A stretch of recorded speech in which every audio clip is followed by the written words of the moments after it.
Hello and welcome to the Overton Audios podcast. My name's Colin Chadwick. And I'm Eamon Longman. And before we get started, I want to say thank you to our Patreons, Anya Coyle, Peter Scott, TT Productions, Chelsea Lagan, Delta Effects, and Joe Eddings.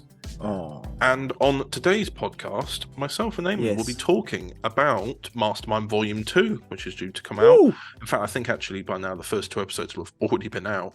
We'll also be having a Q&A. Wow.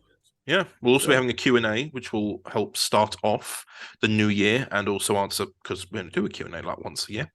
And then Eamon will be talking to me about Dark Universe 2, which is the final Irish Doctor volume to come out on Overton Audios.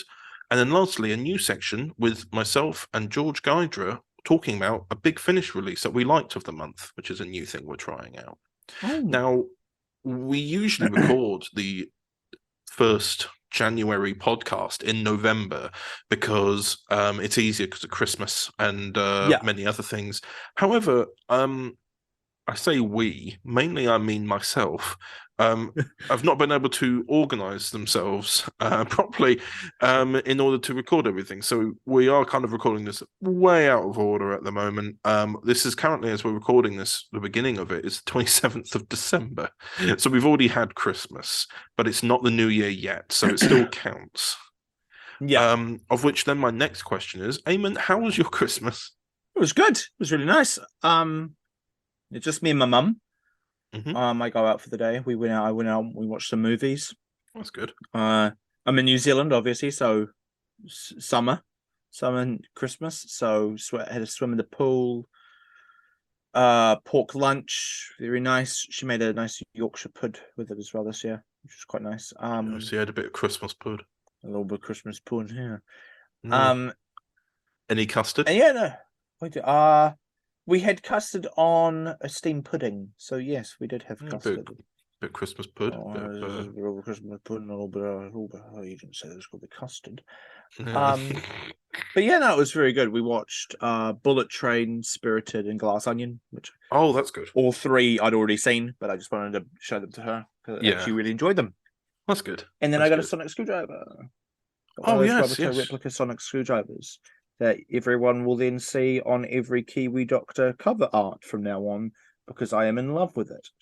I will jump off the covers, and the Sonic will be the only thing on covers from now on. How about you? How was your Christmas? It was good, yeah. I went over to, in fact, I only really came back a couple of hours ago. I went over to the family house on Christmas Eve, stayed over for a couple of days. Most of it was just spent watching movies, if I'm honest. Me and my dad wanted to have a kind of cozy Christmas without all the hassle. But it obviously wasn't just my dad. It was also my stepmom and my step-grandparents, and stuff like that. Overall, it was quite nice and fun, nice and relaxed. I watched Knives Out and Glass Onion as well. There was a lot of films I watched which have come out this year and a couple of years ago even that I have been meaning to watch, but on my list for ages. Like I also watched Murder on the Orient Express and Death on the Nile. Oh, I love those ones. Yeah, I'd never seen them before. So sadly, I watched Death on the Nile first. And then... Because you can really watch them in order. Well, that's the thing; they still work as standalones, really, which is nice because with usually with franchises nowadays they never do, which luckily they do in this case. It worked really, really nicely. But overall, had a really, really nice time, and and I'll be back over. I'll be back over there for New Year in a couple of days. Just wanted to come back and get some editing done whilst I have the time off. Yeah. Which probably sounds really sad. I left my family so I could edit. Editing always comes first. Yes. Overton You don't need a life if you have audio dramas. That's exactly how it works. But yes, indeed. I am quite behind on all the audio still. Nothing's changed since the last podcast. In fact, as a result of all of the Christmas releases we had, obviously we made very spontaneously how the Famasi stole Christmas. I say we. It was mainly a James Sutton passion project, but mostly because I forced him into it. It was James Sutton who sent it to you as a joke, and you went, I'm going to make that into an audio drama. And he was like, well, if you're going to make it into an audio drama, can I at least do it properly? And I said no. And then he did it anyway. Yeah, then he did it. Went, please use this one. I was like, yeah, as you yeah, wish. because like halfway through, you could hear him just. He got, his accent was slipping, and he was making mistakes and not correcting them in the original. Yeah. I think we also then, because I think we were all on this massive Zoom call, and George, James, and Motion Idea Films were all just working away, making so many different covers, because it's not just the one cover that people see on the video. It's like about 10 covers that appear. It's actually like an animated video. Yeah. But that was made in about 12 hours. Like, James had sent over the recording. I said, let's do it. And he went, stop, please. And then everybody else got to work, and we got it rendered and uploaded and everything like that really quick. And then obviously we've also had How the Master Stole Christmas, but we've also had the trailers releases for that as well. And then Cryonics Part 1, which is one of the Earthbound episodes for Doctor Who, Cravat Doctor stuff came out. So as a result, I'm now about 6 or 7 audios behind. And by the time this podcast will come out, actually, I will be about 10 behind. Oh, Christmas is a busy time. It's why I've been like kind of like I've tried not to make it so known on the podcast. I know this is obviously meant to be the new year, new start, hooray type thing, but I'm still working on releases that are coming out in March, and there are some things that are due to come out in August, which I've done, like the Doctor Who Divergence episodes, but there are still whole volumes that take up that whole month that are still completely not done. Yeah. And as well as that, people's lives have become busier as well, so there's less time to record. So it's trying to keep up with that demand whilst also having no time at all to do it. It's an interesting one, and it was one of those things where it's like, obviously yourself, Aidan, James, those are 3 names I remember at the moment, have helped me out so much by writing so much in advance, but then the time just isn't there when it comes to recording. Yeah. So it just and that, as you probably know, I'm trying to record your first series with Kiwi Doctor, because that your Christmas special came out, didn't it? Yes. No, we got a whole Christmas special out, which was really exciting. I think it was the first episode I ever wrote for Kiwi, so it was really cool to actually finally get that out. Because I wrote that, and then a couple months later, I wrote Into the Doctor. Yeah, I was just originally going to introduce Kiwi and Charlie in one episode, and then I went, actually, I want one episode to introduce Kiwi, and then another episode to introduce Charlie, and so that's what I ended up doing. So Into the Doctor was written after, so the Christmas special is the first thing I ever wrote for him, and that first scene, that first 15 minutes of the story was written nearly 3 years ago. It was written very early January 2020, because Spyfall Part 1 came out, and the Sacha Dhawan reveal, and it was just the car chase sequence, it's like the gala and the bike and everything. It all just kind of got me very excited again for Doctor Who, and so I started working on Kiwi. So that was about 3 years ago now. Wow. Yeah, because I remember you saying that the script had been done in like 2020. Yeah. Yeah. A lot of season 1 was written in 2020. But you did also film quite a bit of it, didn't you? I remember that you filmed some of it. We filmed some of it, yeah. We filmed... There's a scene... We filmed the first meeting scene between the Doctor and Charlie. We filmed that. We filmed the last scene. Filmed a couple scenes in between, I think. We didn't film a lot of it, but we do you still have the footage? I do still have the footage, and one day I will probably edit it and get it out, because we also filmed some stuff Into the Doctor, and we filmed some stuff for the season 1 finale. That would be cool if at some point, not to make you promise anything on the podcast, obviously it's all hypothetical, you could always release like a special content thing on the side when the first series is finished. Of what? Yeah, no, I mean, that's always been a goal. That's been an idea that I've had for a couple months now. That at some point I will edit those scenes together and release them so people can actually see what we filmed. But yeah, indeed, eventually. Now, before we move on to any comments reading, I want to ask, because something I thought we wouldn't get a chance to talk about, that 60th trailer. Sometimes I think there's something missing. Like I had something lovely, and it's gone.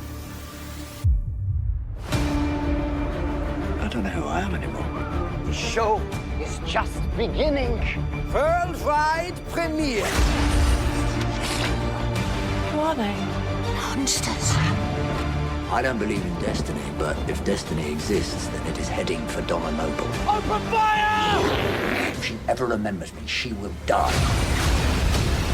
Skinny man! He's not there. You can't see him. Alvy! Someone tell me what the hell is going on here?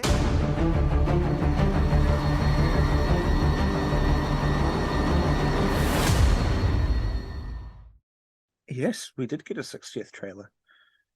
Yeah, that's Yes. It made me feel very warm. But what? Well, Yeah, no, it was just one. really It was just happy. one of those things where I was looking at it, thinking, it kind of felt like we kind of gone back to how the marketing should be. The fact that it's Christmas and we're getting a trailer for something in 11 months, and it was that much in it, but also it didn't tell you anything either. Yeah, like it gave you. I think a lot of that was for Special One. I think, to be honest, well, I mean, we'll get to the elephant in the room in a minute, or shall we say the meep in the room. Honestly, I can't tell you how. Anyway, it gives us an idea of like what's to be expected with the dynamics, and it gives a lot of context rather than telling you what's happening in the story. It tells you what's happened since, if you know what I mean. Yeah. Whilst also teasing the new things that are happening as well. So obviously we've got Donna talking about feeling like there's something missing, which of course is an interesting idea because it was never really alluded to that she ever felt that. It's maybe just as the years have gone on and she's become more reflective that she now feels, actually looking back on my life around that sort of time when I met my husband, I can't really remember anything. Or something just feels like I'm kind of misremembering, which is typical. That's something that happens in life anyway, but it's a nice sort of added thing. That the interesting thing is the dynamic, because a lot of people commented about how in the trailer, the 14th Doctor said, way to say that, says, if she remembers me, she will die. Is there not the safety? Yeah. Is the safety mechanism not on there? I don't know. I saw a tweet. Someone tweeted out a screenshot of that with the captions on and said, "Remember when last time he said this and it didn't happen?" Mm. Yeah, I don't know. Well, somebody else has said that this is almost like trying to be this, not necessarily in a bad way, but almost like trying to be the series 4 part 2 that Russell wanted to do. Yeah. But it's also nice because it'll be interesting to see if anything's explained, because everyone's just going to see the 10th Doctor but older. That's what everyone else is going to see. They're not going to look at that and go, who are you? They're going to look at you and go, they're going to look at the 14th Doctor and go, well, you're wearing the same kind of thing you were wearing before, but just now a different pattern. And you look older. It just looks like you've gotten older, which is true. Yeah. But it's also meaning that it's kind of easier to jump in on that as well. It means you don't, technically it means you don't have to explain anything to the other characters going, yeah, I was a woman for a bit, or anything like that. You can just sort of jump straight in and they know that it's been a while for you. I'm saying you for the Doctor. They know it's been a while for the Doctor. They don't need to comment. Yeah. I mean, I think the only person he'll really need to explain anything to will be Wilf. Yeah, I'm wondering. A lot of people are wondering whether or not Wilf is more of a cameo, because obviously Bernard Cribbins was getting old anyway, and obviously he's now no longer with us because he's not in the trailer, and everyone's assuming that he's not in it. People are like, oh, it's a shame that Wilf's not. And he goes, no, he was there at the filming, and they're like, well, where is he then? It's a case of it might actually be more like a scene or two. Yeah, but just for him to be there for the 60th, and that would be really nice anyway if it's a cameo as well. Yeah. Because Wilf would know that Wilf knew that he was dying, and Wilf knew about regeneration as well. Yeah. Ten told him in that cafe. So I think if he's going to explain this to anyone, I think we could get a really lovely scene, kind of harkening back to the end of time. Where the only person that 14 really cowls about what happened about 11 and 12 and 13 is Wilf. So Wilf will be the only one who know and understand any of this. This is true, but nonetheless, it's nice to see everyone again. Yeah. I Neil think Patrick Harris looks awesome. Yeah, I think it's very much confirmed now that it's Beat the Meep and the Wrath Warriors. Oh yeah, no, didn't the guy who drew them confirm it online?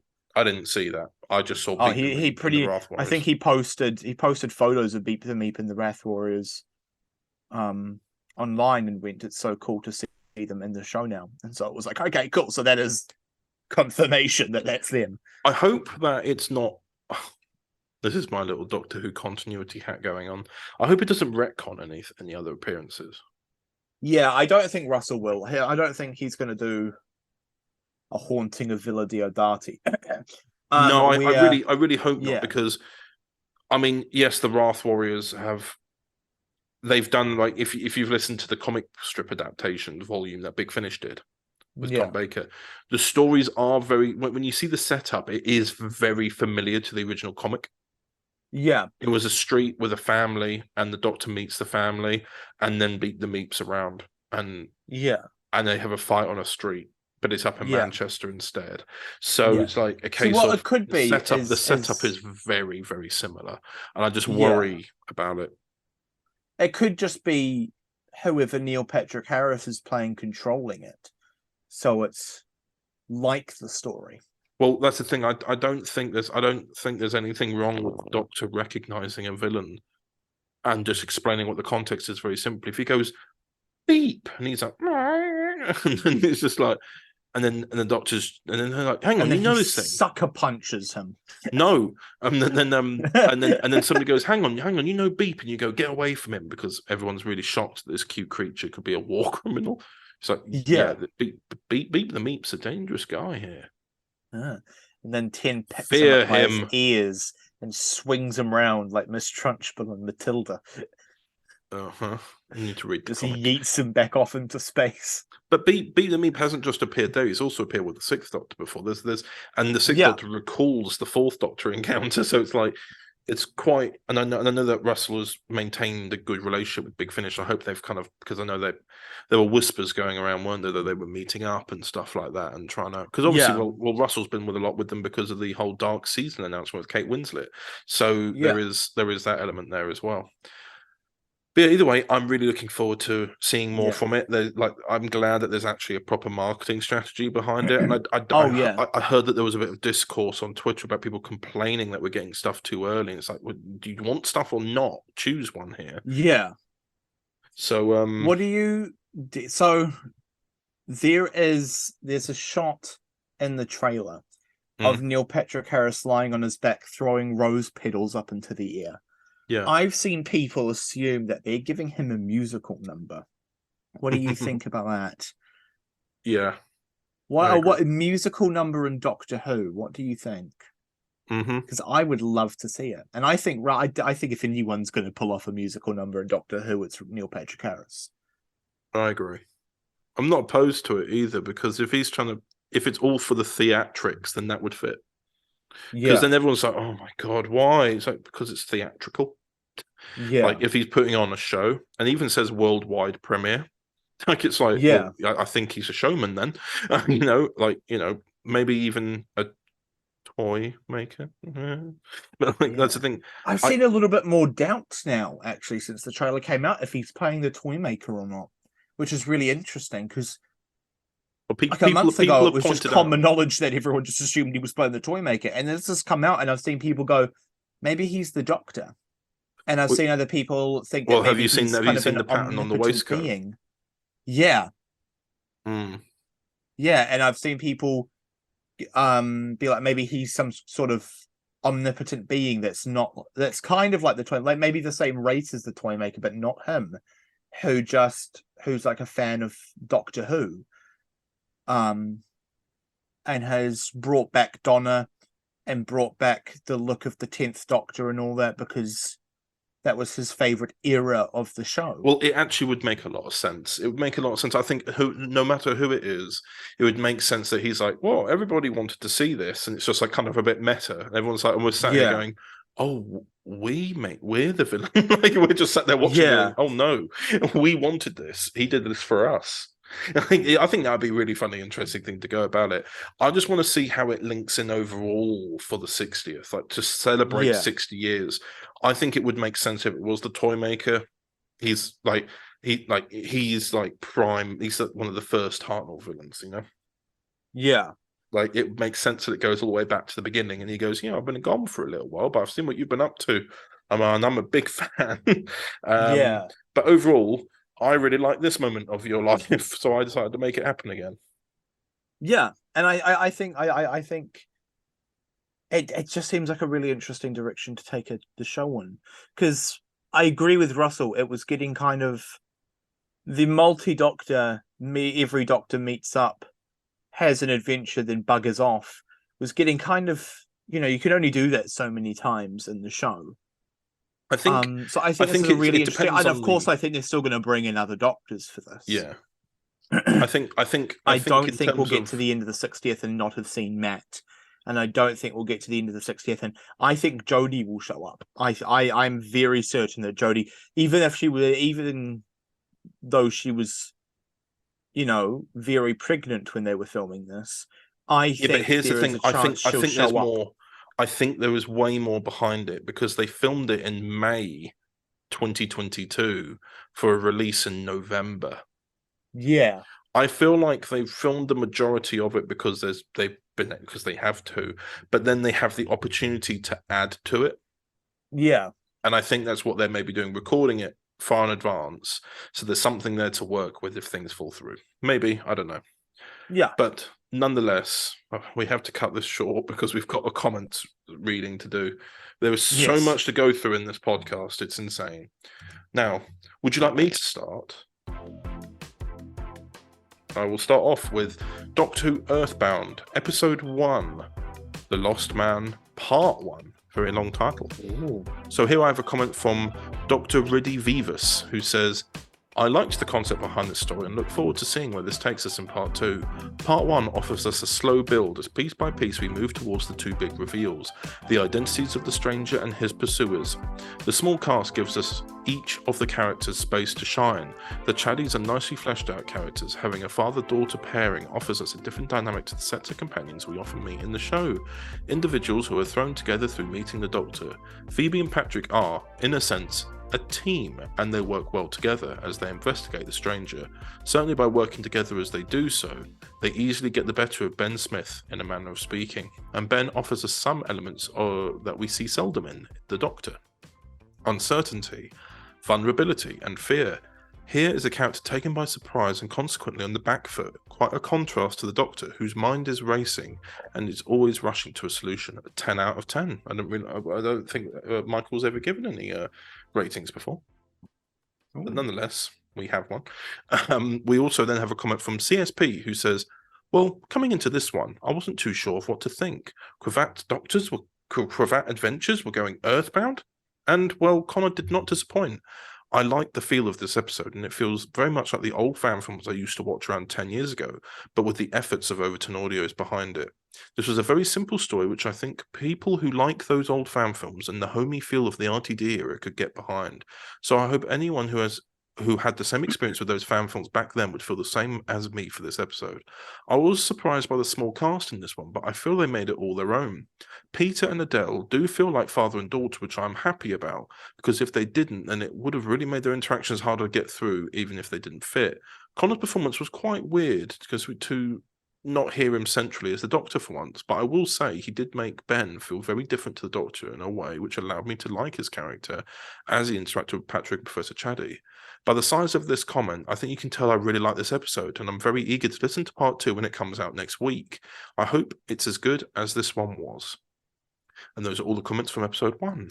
Moving on to episode 2, we have a comment from Dr. Rudy Vivas again, who says, excellent. So part 2 keeps the pace high throughout and makes perfect sense that the Doctor's drastic escape measures were taken in response to a threat from the Daleks, his biggest foe. Phoebe proves to be pivotal in helping the Doctor and the TARDIS, And this key role contrasts nicely with the confusion and vulnerability of Ben Smith, who struggles to accept what is going on around him. Sometimes even the Doctor can't avert a disaster on his own, so it was nice to see the Torchwood Rebirth team lending a hand. This is good because it gives a sense of scale, and this is an overwhelming threat, which requires it. Then we had a comment, which I'll briefly mention, from Dragonside Entertainment, saying, excellent story. Well done, Connor. Standout production once again. I can't wait for next week. And then last comment for this episode from CSP, who says, so how was that earth-shattering conclusion to last week's episode? It was okay. I did like it, just not as much as the first part, where everything felt so refreshed and almost new in places. But please, do not take this as a complaint, Connor. I do still like the episode overall, just not as much as the first part. I will say the best thing about this episode was the performances by everyone involved, with Connor being the standout as he is able to slip back into his Doctor very easily, I may say. Take it from the person who did this type of Doctor Becomes Human story years ago, it's hard to slip back into the Doctor persona sometimes, and to see it done effectively takes some real courage not to mess up. I said my worth with Adele and Peter last time when they had the spotlight, and they continue to deliver here. Luke Lane was great as the Daleks as usual, and I was glad to see a proper return of Fraser Ward with James after we dealt with his future holographic self in Crimson Hunter Volume 3. I think James has really shown his worth in his performances, as most characters he gets to play over the years. So I can tell you that he is a really top performer here. Anyways, I do believe it's another two-parter for the next 2 weeks, so I look forward to spending my Christmas this year with Connor. Who knows, maybe it may turn into a very good, unintentional, great audio to listen to at Christmas. Who knows indeed? And moving on to episode 3, we have 2 comments. One from, well, the same people again, really. Dr. Reddy Vivas, who says, actually, no, I'm going to read the one from CSP first, because Michael actually refers to that comment. So I'm going to read the one from CSP first, who says, well, I'm not sure entirely what to think about this one.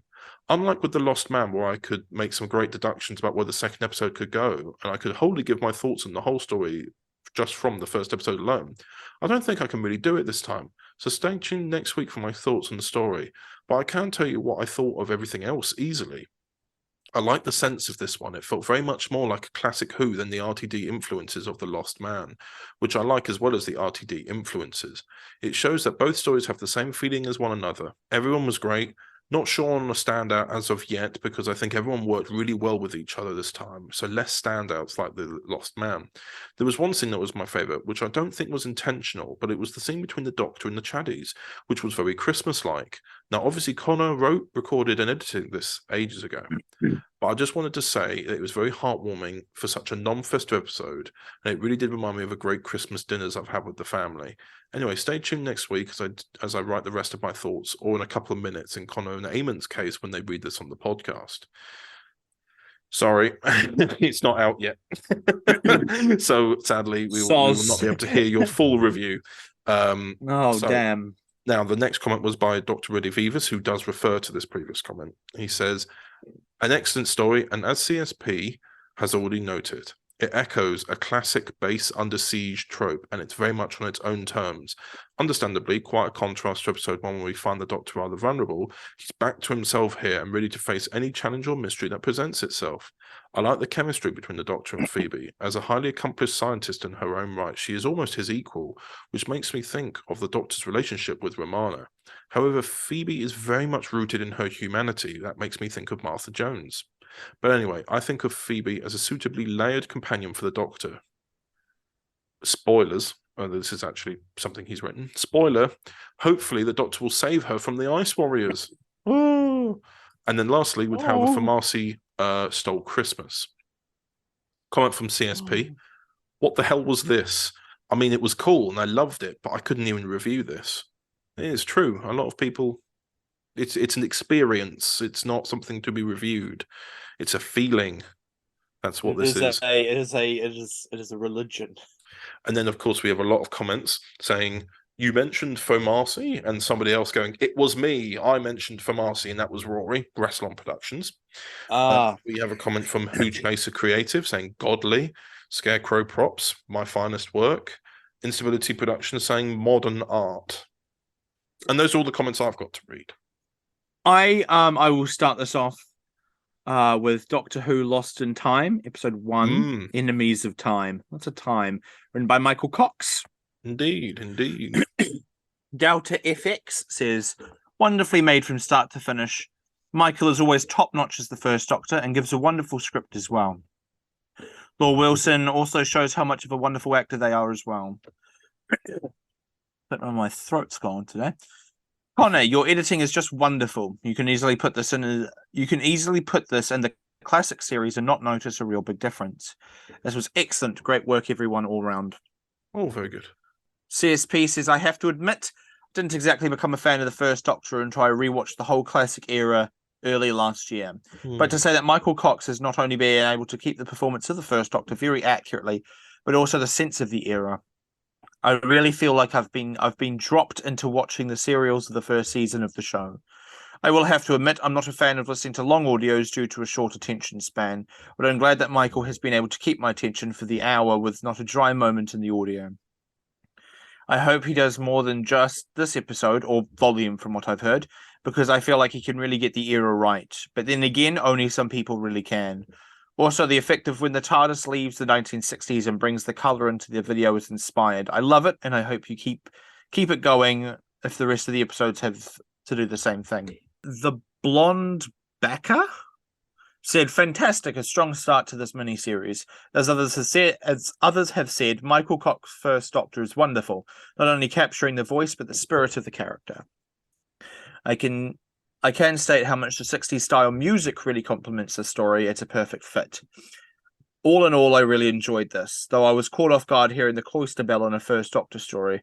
Much the same way as when I first heard the sonic screwdriver in the 7th Doctor audio. And then the rest of the comments are just people praising Michael Cox's lovely performance. And then someone asking if Susan's biologically related to him. And the answer to that is yes. Yes, indeed. Then we'll let this web page load. Oh, lovely. Yes. There's a lovely lot of comments on the first one. It was indeed. Episode 2, Brain and Brawn by Michael Cox. CSP says, wow, I really didn't expect we'd get this type of adventure in this box set. This was very emotional. The story was very human, but also felt very alien at the same time, showing the Doctor's way of care to the universe, which not many official stories tend to remember. The performances were pitch perfect, with every single one of them hitting the right moments and the right beats to give the story everything it needed to be great. I don't think I have any problems with this episode, and wholeheartedly this one would be a one I would recommend to those who, like myself, didn't like the First Doctor due to the later incarnations being so vastly different. This one is very much the girl of the fireplace that the First Doctor is welcome to have, despite it not being Hartnell and from the 1960s, of course. But I hardly think that matters when this is still a great story overall. I'm personally watching, I think, all the First Doctor at the moment. I'm quite enjoying him. So, yeah. I'm planning on listening to this volume when I finish the First Doctor. And also my attention span's terrible. But the praise is really hyping me up. Dr. Redivivus, Michael Cox, says, I really liked John in Harper's American accent. I didn't realize at first it was him playing Walter when the audio file was sent to me, though I defer to folks from the US to give their expert evaluation on him, Aidan, and Steve. I was pleased that Ruben Roper joined the cast as Winnick. However, his voice seemed the perfect match for what I'd been thinking when writing for the character. Oh, lovely praise for Ruben, who's also wonderful. Yes, indeed. Now on to episode 3, Vortex Manipulation, once again by Michael Cox. It's Bald Daniel. Yes. I saw Bald Daniel. No. Free him. CSP says, and today's adventures are done. After listening to this, the new longest Overton audio by a mere 2 minutes, until I can do something about that. I can say it was much better than the previous. The First Doctor in an adventure with Devlin. I was a little worried, thanks to Devlin's singular volume a couple months ago, that his appearance here wouldn't fit, but I'm glad it does. Devlin could really fit into any Doctor when you come to... Huh? When you come to think of it. Oh, no. Read the comment, Eamon. So that just caught me really off guard. Yeah, you and your immaturities. It caught me really off guard. I think he meant any Doctor. I think he meant any Doctor's era. I knew what he meant. It's you and your filthy mind here. I knew what he meant. That's just how I read it. Apart from that, this was again not the adventure I was thinking of when I was awaiting the series. Great that Michael has been able to do something different for every episode of the series, making it really unlike most others. These really are the adventures of the first Doctor overall. I do hope a second box set does come round at some point. These are some audios that I would very much miss if we didn't get another series at least. And then Dr. Redivivus, Michael Cox, says, it's been wonderful to write and act for Overton Audios. Many thanks, Connor, not only for the opportunity, but all the hard work you put into the 3 stories of this volume. Daniel produced excellent visual art for each episode, and I like the shift from black and white to colour. There's been great supporting cast in each episode. I think Devlin got off pretty lightly with the first Doctor. Maybe he should have had more of a telling off considering how grumpy this incarnation can be. Luke really made the script his own, which was excellent because Devlin effectively carries the action. Aidan hit the perfect note with the creepiness of Papa Draft, and Peter M. George offers a nice contrast with a chilled out time agent who has seen so much in life that he's unfazed by most things. I want to say again that Alia's performance as Susan was tremendous, and I do hope she will reprise the role, whether with me or another Doctor. That's lovely. And you have put a lot of work into this, Connor, and it was all finished. Honestly, it's about a year. As of recording this, it's been a year and 10 days since I finished editing it, and it's only been out for about a month. Yes. I've made it. Then again, it is first Doctor. Yes, this is true. This is true. Cheddars loves his first Doctor. Yeah, it was mainly because it all comes out in one day that I was freaking out. Yeah. And then the last episode I've got to read something for when the browser loads is Mastermind Volume 2, the Christmas special, How the Master Stole Christmas. Oh, by me! Mm-hmm. How wonderful. We have one comment from CSP. He says, yes, I'm late. Be quiet, Connor, and everyone reading. I was busy battling Daleks. I think that's a lie. Well, I've got to say, very well done, Mastermind Christmas Special. To be honest, I had my doubts. Like, how would the Harper Master work in a Christmas setting? Very well, I would be the answer. Obviously, this had the vibes of the Grinch, but to be honest, Eamon made it work by changing it up a lot. I did. The more I went through it, the more I personally got into it. To tell you that it made me emotional over the death of a hyena really says wonders to how good the script really was. Spoilers, by the way, apparently. So well done, you two, and I hope you have something even more extra special prepared for next Christmas. Do you, Cheddars? Do I have anything prepared for next Christmas? Yes. I do. That is your answer. That is your answer. That's my official answer. And yes, and I love the cast, by the way. I listened to this the other day, and I really enjoyed the cast. This is me talking, not CSP now. I like the cast. The cast did a really good job with all of this. Yeah, I agree. Yeah, and yes, that's all of the comments I've got to read. Well, seeing as you read in the last one for Mastermind, there, shall we go and have a little chat about Mastermind Volume 2? We should have a little chat about Mastermind Volume 2. Yes. Here's the trailer. Overton Audios presents. Hello? Hello. Who are you? My name? It's Joshua. I've made a huge mistake. If you hear this, heed this warning. You cannot trust him. He is here for blood. Let's go there until the salvation is ready. Then he can bear witness to my ascension. Nice little chase through the vortex really provided some nice excitement. Now, The chase is up. They're firing at us! Thank you, Nico. I am quite aware. Cavox. I thought you said you shut it down. But it's a living being, Mr. Cavox. He's a living thing. On the count of 5. 1. We are tearing apart. 2. 3. Preparing for dematerialization. 4, 5. Dematerialize.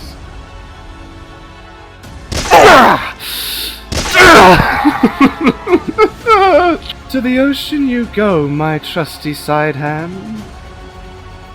Have you ever heard of the Salvation, Mr. Tabbert?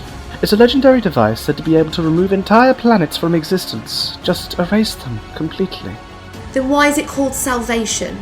A cruel joke, I believe. I love a cruel joke.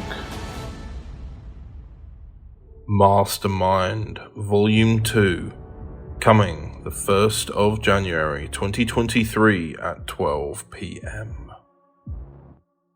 And welcome back. That was a very good trailer. I very much enjoyed it. Very nice trailer, yes. So obviously by the time this has come out, which is podcast is coming out on the 6th of January, the first 2 episodes will already be out. So technically we can already talk about quite a bit of it. Half the volume is already out. So yeah. By this point, episode 1 would have come out with Salvation of Carpathia. Yeah. And then episode 2 would have come out 2 days ago with the Knowledge of Life. So episode 1, about Carpathia, is set during Carpathia's destruction. Yes. Which is for continuity's sake, links into the Northern Doctor era with NTC Pictures, when the Phantom is taken from its place of rest and the planet then destabilizes. So it's set during the time of the planet falling apart, and the Master is using these 2 people, who are played by Jack Reeves and Abby Louise, to try and use them for a little cunning plan, which is to do with this thing called the Salvation. Yeah. What gave you the idea for the Master tracking down this thing called the Salvation? And because the whole volume links around this idea that he needs something to do with the Salvation. See, I think the original plan that I sent you, the entire volume was going to be set on Carpathia. Yeah. And I think the Salvation was somewhere on Carpathia and he was hunting that down. But I created the plan for it, and I then realized that I kind of wanted to put them in different scenarios, and I had ideas for the episodes 3 and episode 2 and stuff like that. And so I just I shortened what I was going to do down to episode 1 and took the Salvation off of Carpathia. Yeah. It's very much, I write the Master very much based on the War Master stuff. I'm a big fan of the War Master stuff, and so it's that kind of. Every volume of the War Master, he's after something in particular. There's always an end goal that he sets out to retrieve, a weapon or an experiment or something. And so I wanted to kind of replicate the vibe of that. And so the Salvation Salvation's very much based off of something that I could see being in a War Master volume. Yeah. Yeah, I really like the idea as well, that because with episode 1, it kicks off almost immediately with the Master being there. Whereas obviously he goes through that story. It's a planet on the brink of destruction, and he uses the panic of people, the panic terror to his advantage to get what he wants. Whereas in episode 2, obviously that's come out, he's actually not in it till the final 3 pages. Yeah, no, I very much wanted a Master light story where you can see the lead up to what to him coming in. Once again, based on War Master. If you ever wonder how my kind of inspiration behind anything Master is, it's the War Master. Stuff like the Master of Callus, which is I think my favorite, probably my favorite Big Finish release ever. Is he's really not in the first episode of that. I don't remember him being in it all that much anyway. Yeah, he comes in at the end of episode 1, I think, and he's in there for a decent amount of episodes 2 and 4.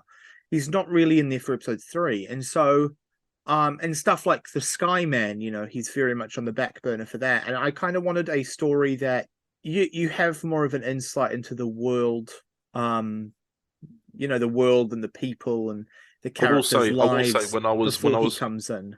Also, when I was editing The Knowledge of Life, it's one of my favorite episodes of Mastermind so far. Anyway, because you've characterized the characters of Tabit and Evie really well, as well as that, giving a personality without giving him any emotions to Knowledge.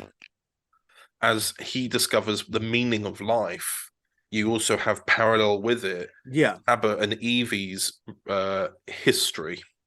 Yeah. Which was never truly explored between the two of them. They're aware that there's something, they missed a trick there. There was something in their life that they could have done, but sadly missed.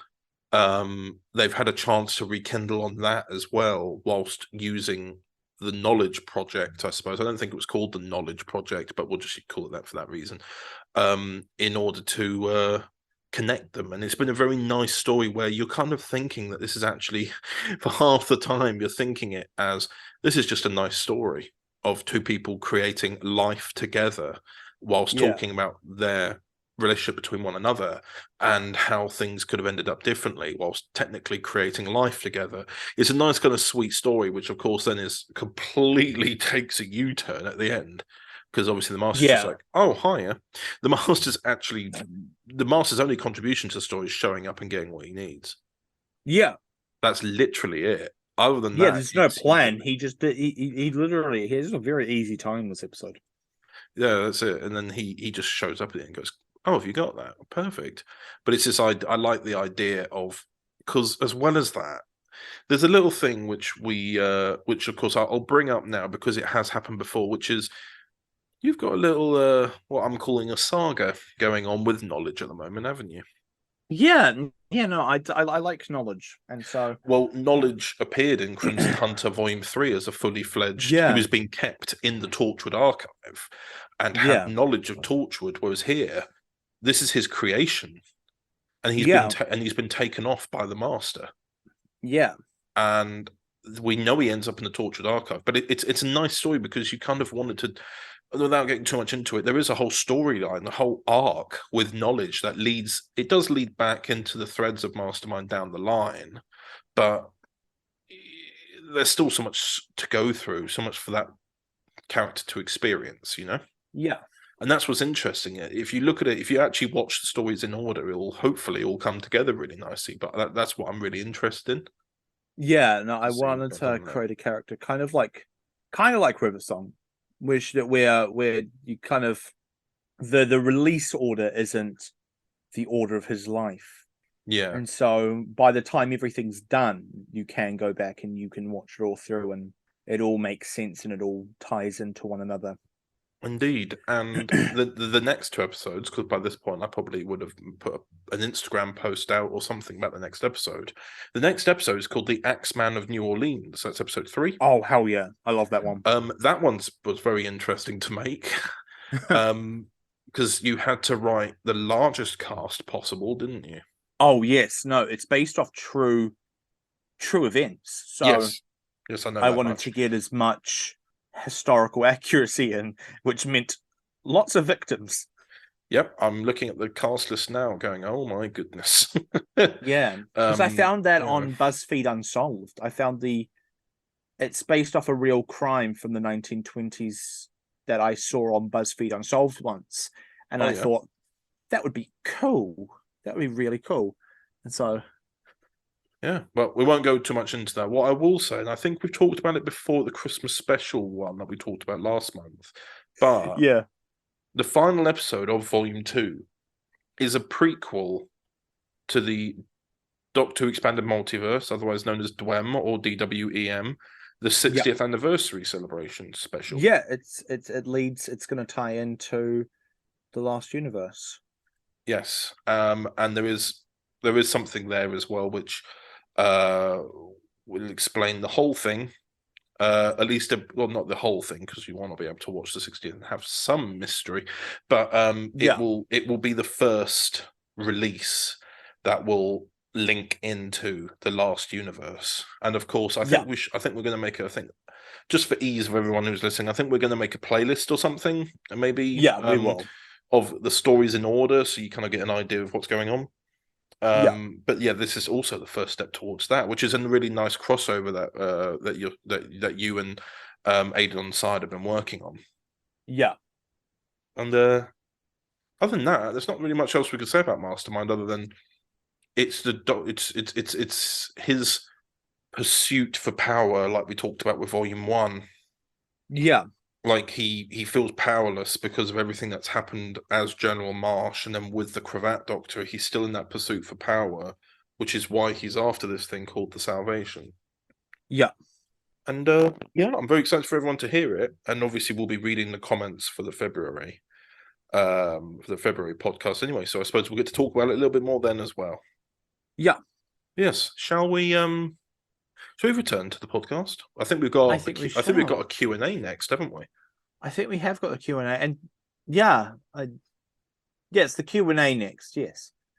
I remember what order everything goes in. Yes, indeed, it's a bit difficult. Yes, let's go back in time to listen to the Q&A.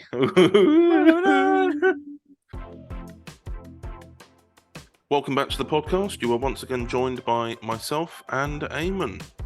I'm here. Now, what we did do though is we kind of put a little QA out there because we thought a Q&A, I should say. Because obviously it's the first podcast of the year. Happy 2023 again. We're currently not there yet ourselves, but nonetheless, everyone who's listening, happy New Year, everyone. That's so nervously and but we've got a set of questions each. Yes, we thought we'd answer because I don't do that many Q&As, and I just thought it would be nice to do that. Really, it's nice to do it, especially at the beginning of the year. I think we're going to try and make it a bit of a tradition at the beginning of every year. We can't do a little Q&A just to see where we are for the year. So, would you like me to start off? Yes. So the first question is from Connor J. Summer, who says, what advice would you give to someone who's in the process of making their first ever audio drama? Oh, Christ. Well, Eamon, you've just made your first ever one. What was the process for you? Yeah. It's a lot of learning, as everything is. But I'd say go at your own pace, because I know you edit really fast. I wasn't always that fast. I slept for 5 hours tonight, and you edited a script that was like, how long? It wasn't the whole thing. I edited up to page 30 out of 58, and I edited about maybe 28 pages in that time. Yeah. And so I think it took me 2 weeks to edit Kiwi's first episode, and that was about 40-ish minutes. So you go at your own pace, and you're not prepared to be a bit slow to start off. I'm faster on the second one. I'm editing the Christmas special at the moment, and I'm faster now. And so you get faster as you go, but don't expect yourself to be fast right away. No. But I'd say just take your time with it, and then just experiment, have fun with it. Also, don't jump into anything too huge or large. Like my first audio dramas I properly edited was Supers Volume 8 in 2018, and each episode was only about 5 to 10 pages each, and I was able to edit them, and obviously relatively about within the week. But there was about 8 episodes, so that was 80 pages in about a week, which is still pretty good anyway. But and then I was doing that in between work and everything. But always start off small with little small projects, and then you start off big. Obviously, do what you think is best. If you want to try, if you want to try go for something large, just be aware to give yourself time for it. Like with myself, obviously, I have made a lot of audio dramas and have a very extensive release schedule, so I have to make things way in advance. So I think we've actually got an audio written and now started recording for an October release next year. We've obviously we know we had to plan the the DWEM 60th or DWEM 60th. We started that in February this year because of how large and scale it was going to be. It's just going to be a big process, and obviously as well in terms of actors and everything like that, you just get your friends at first, and then the more you get more prolific and more people. When I say prolific, I don't mean like you go up to the stars, but like, you know, more people who see it, they might want to be involved too. And you, yes, the ancient lights will destroy you. No, but anyway, so you then but like, for example, like I said with the first ever podcast we ever made, I said, if anyone wants to write for me, it doesn't matter who you are. If you want to write something, just tell me. If it's Doctor Who, if it's not, just tell me, and I'll happily hear you out, and we'll probably end up making it anyway. And that's what happened. That's how Sherlock Holmes Volume 1 happened, because we were struggling for writers. We actually just put a writer's call out there, and 3 people showed up. Yeah. And like, it's exactly how it happened with you, Eamon. How we first met. You just said, "Can I write a Doctor Who audio? Can I write a Doctor Who audio for you?" And I said, "Yes. What do you want to write?" I've got this one. It was the Falling one that you ended up writing, which is an audio book. Remembrance, yeah. Yeah, and then you've written what 50 odd scripts for me since, something like that. Something like that in that range, or it will be in that range. And but the point released is 6. Yes, but then the point is that you just build up. You have to build up from the ground up. Imagine it's just you. Just start off with you just making audiobooks and maybe one other friend playing another character. And then you build it up. You go, let's try audio. Yeah. You know, it's all sorts. It's all sorts, really. There is no right way to do it. Well, probably even just do like a test run. Yeah. Because like Kiwi's first story is, of course, a big 40-minute story. 40, 50-minute story with all those returning characters. But I did edit that preview scene that we released about a month or so before that was Charlie in the TARDIS. That was great. Which was just I edited it while we were on call, I think. And it was just because I'd recorded my lines and Alex had recorded their lines, and you'd just sent over heaps of TARDIS background things. And I sent you my whole sound effects pack, didn't I? Yeah. And so I thought, let's just have a go. And it's only 4 minutes, and it took me about 4 hours. But it was 2 characters just in one room, and it was just it was a good tester. Yeah. Plus, I suppose another thing, and you'll find this as well. I'm sure you found this as time's gone on as well. The more you understand the editing program you're working with, you understand what it's capable of, the quicker you become. Yeah. Like when you watch me edit and you see me flying around, you're like, how the hell have you done that? I'm like, well, because I know that this does this, and I know that the sound's going to sound like this. Like, for example, one thing I do is a lot of people think I wear headphones to edit. I don't. I actually play it out in the speaker, but at half volume, because half volume is when you go over that, it gets quite loud and quite peaky audio. Yeah. So you play it at half, and if it sounds all right in the speakers and you can hear it clearly, it will sound fine in headphones. Yeah. And that's how that works.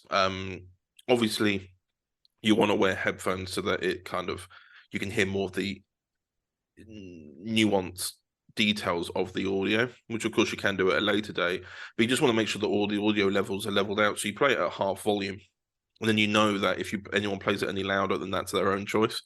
But you match it to half volume, because most people would want to turn it up to that. Tricks of the trade. Yeah. In the middle of summer, so I just turned on my fan. Oh yeah. Oh god, it's summer for you, isn't it? I know I am freezing. Yeah. See, I've also got COVID.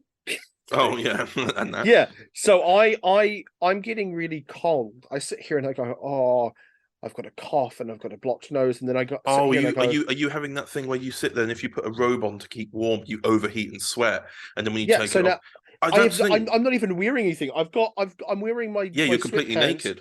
I'm completely naked right now. No, I've got my sweatpants and I'm wearing just a t-shirt, and I sit here and I go, God, I'm fucking hot. So I have to turn on the fan, but I'm like, my throat's blocked and my fucking nose is blocked, and I'm just like, I'm dying, but I'm also dying of heat. But that's what I had when I had my first jab. When I had my first jab for the vaccine, I was sat here shivering. I put this robe on, the one I'm wearing right now, and I overheated, and I had to go to bed in it but the thing is, I wore my robe and I was having like the covers on me with multiple layers to keep warm, and I was still shivering. I was just shaking. Trying to get to sleep. And then I think that's what happened. The vaccine didn't give me COVID, but gave the symptoms of COVID, so my body would learn how to fight it. God, it was a bad night. I don't know how you survived all these nights. With I struggle. don't know either half the time. So, do you have another question? I have a question, yes. So from Peter Scott, Mm. what do you think it is about Doctor Who that's developed such a thriving fan film / fan audio community? Its ability to be anything. Yeah. Any genre. Like I'm sure you've seen with the Hartnell era, because we're watching through that at the moment. Yeah. You have the Unearthly Child with cavemen. Yeah. And then you jump to the Daleks, and then you can jump to the Gunslingers, and then you can jump to the Space Museum. You know, you can. It can be anything even then, and nowadays, it's become a bit more what you might call narratively consistent. Like you still follow the characters and everything, but when you go there and go to this, the soundtrack changes, the way it's shot, the color grading, everything kind of changes for where you are, and it is enabling itself to be any genre. I think the 60s had a very good definition between the two. I feel when you look at the 60s era, when you look at the historicals in comparison to the future stuff, it was a very, very distinct change. And that's why I have a soft spot for the 60s. It was the same thing, I suppose, for series 1 of the New Who, because you would have like something at the end of the world, and the next episode would be the Unquiet Dead. But that's the thing. I think Doctor Who, with the budget it had in series 1, was prime Doctor Who. I like, whilst I still like the fact that money's going into Doctor Who to keep it running, and you can do new and bigger things that you could never do before. Yeah. Doctor Who, I think, and I agree with Peter Capaldi on this, it's always had a B movie effect to it. Yeah. And that's why you love it, because it like when I watched series 1 of Doctor Who with Eccleston, it made you feel like you could do it. You know, like, and I just put up my digital camera on a tripod, click record, and then I ran around with my school blazer going, Alonzi. Yeah, there was something that Matthew Toffolo and Billy Garrett John said on the review of Death, where they said, I was listening to one the other night, and they said something like, you kind of always want Doctor Who to look a little shit.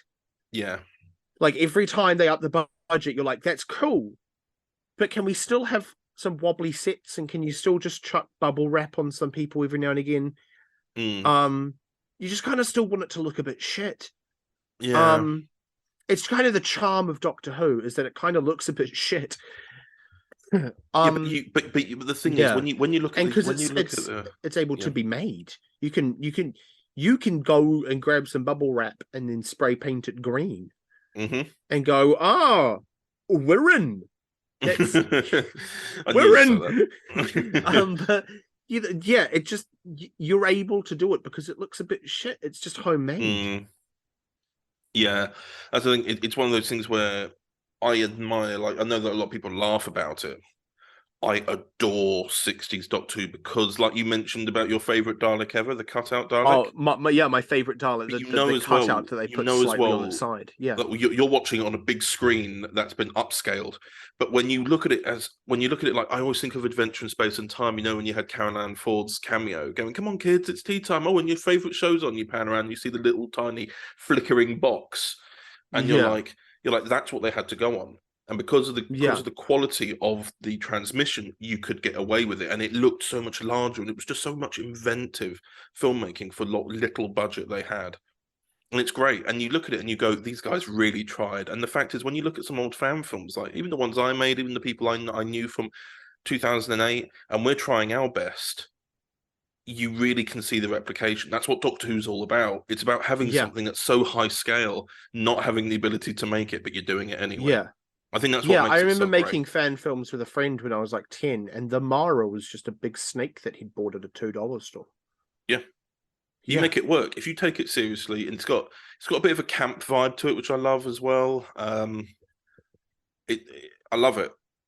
The show's great, and it invokes imagination. Like, I look back at my old fan films and go, that makes no sense. Why are we on my school playground field going, we're in a field, when I'm obviously not?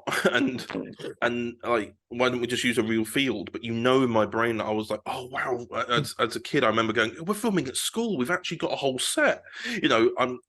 Realistically, you'd look at it now and be like, no, but it invokes imagination, this show. Yeah. And I know that making those fan films, I thought it was something else was going on, but you look at it as its core value. Maybe I'm a bit more cynical. Yeah. I don't know, but you look at it, it's just a school, mate. It's not a spaceship. Yeah. Or anything I like said that. something. I was because I recorded literally last night the A Christmas Talk with Rory, with Restaurant Productions. It's probably come out at this point. Well, this will be out in this will be out in New Year. It's not Christmas anymore. So yet. hopefully it's out. If it's not, Rory, but I assume it will be out. But I said Doctor Who kind of gives you that ability to be creative. And that's kind of what resonated a lot with me, being a ADD Asperger's kid who just wanted to write stuff and wanted to make stuff. And things like Batman March's figure adventures and Nathan Carter's fan series, it was just so real in the fandom eye that you could do those. That I made a action figure adventure when I was 12. I don't have it anymore. It was a Sixth Doctor and Perry story with the Cybermen, but that was my first script I ever wrote, and it was just on a Word doc on my computer, and I think it was about 11 pages long. But it's just that ability to be creative, and I also think that the fact that regeneration exists really is handy. With the fan community, because in everyone's able to have a crack at being the Doctor, and the Doctor's such a versatile character. Like Peter Capaldi is completely a complete different character to Jodie Whittaker, and Tom Baker is a completely different character to Colin Baker. So you're able to really bring your own creative touch to it, which I think is really cool. That's the thing. It's also a show that changes every few years. Yeah, showrunners I think that's what also, if it was always the same tone, it would have fizzled. The fact that it changed, and I think, and by the way, when I say this, I mean no offense to any previous showrunners. The 80s was always John Nathan Turner.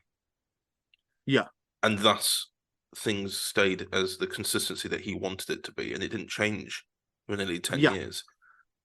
But nobody else wanted the show either. That's kind of the problem, and it's not a problem. I saw someone on Twitter I still have the a soft day. spot for John Nathan Turner.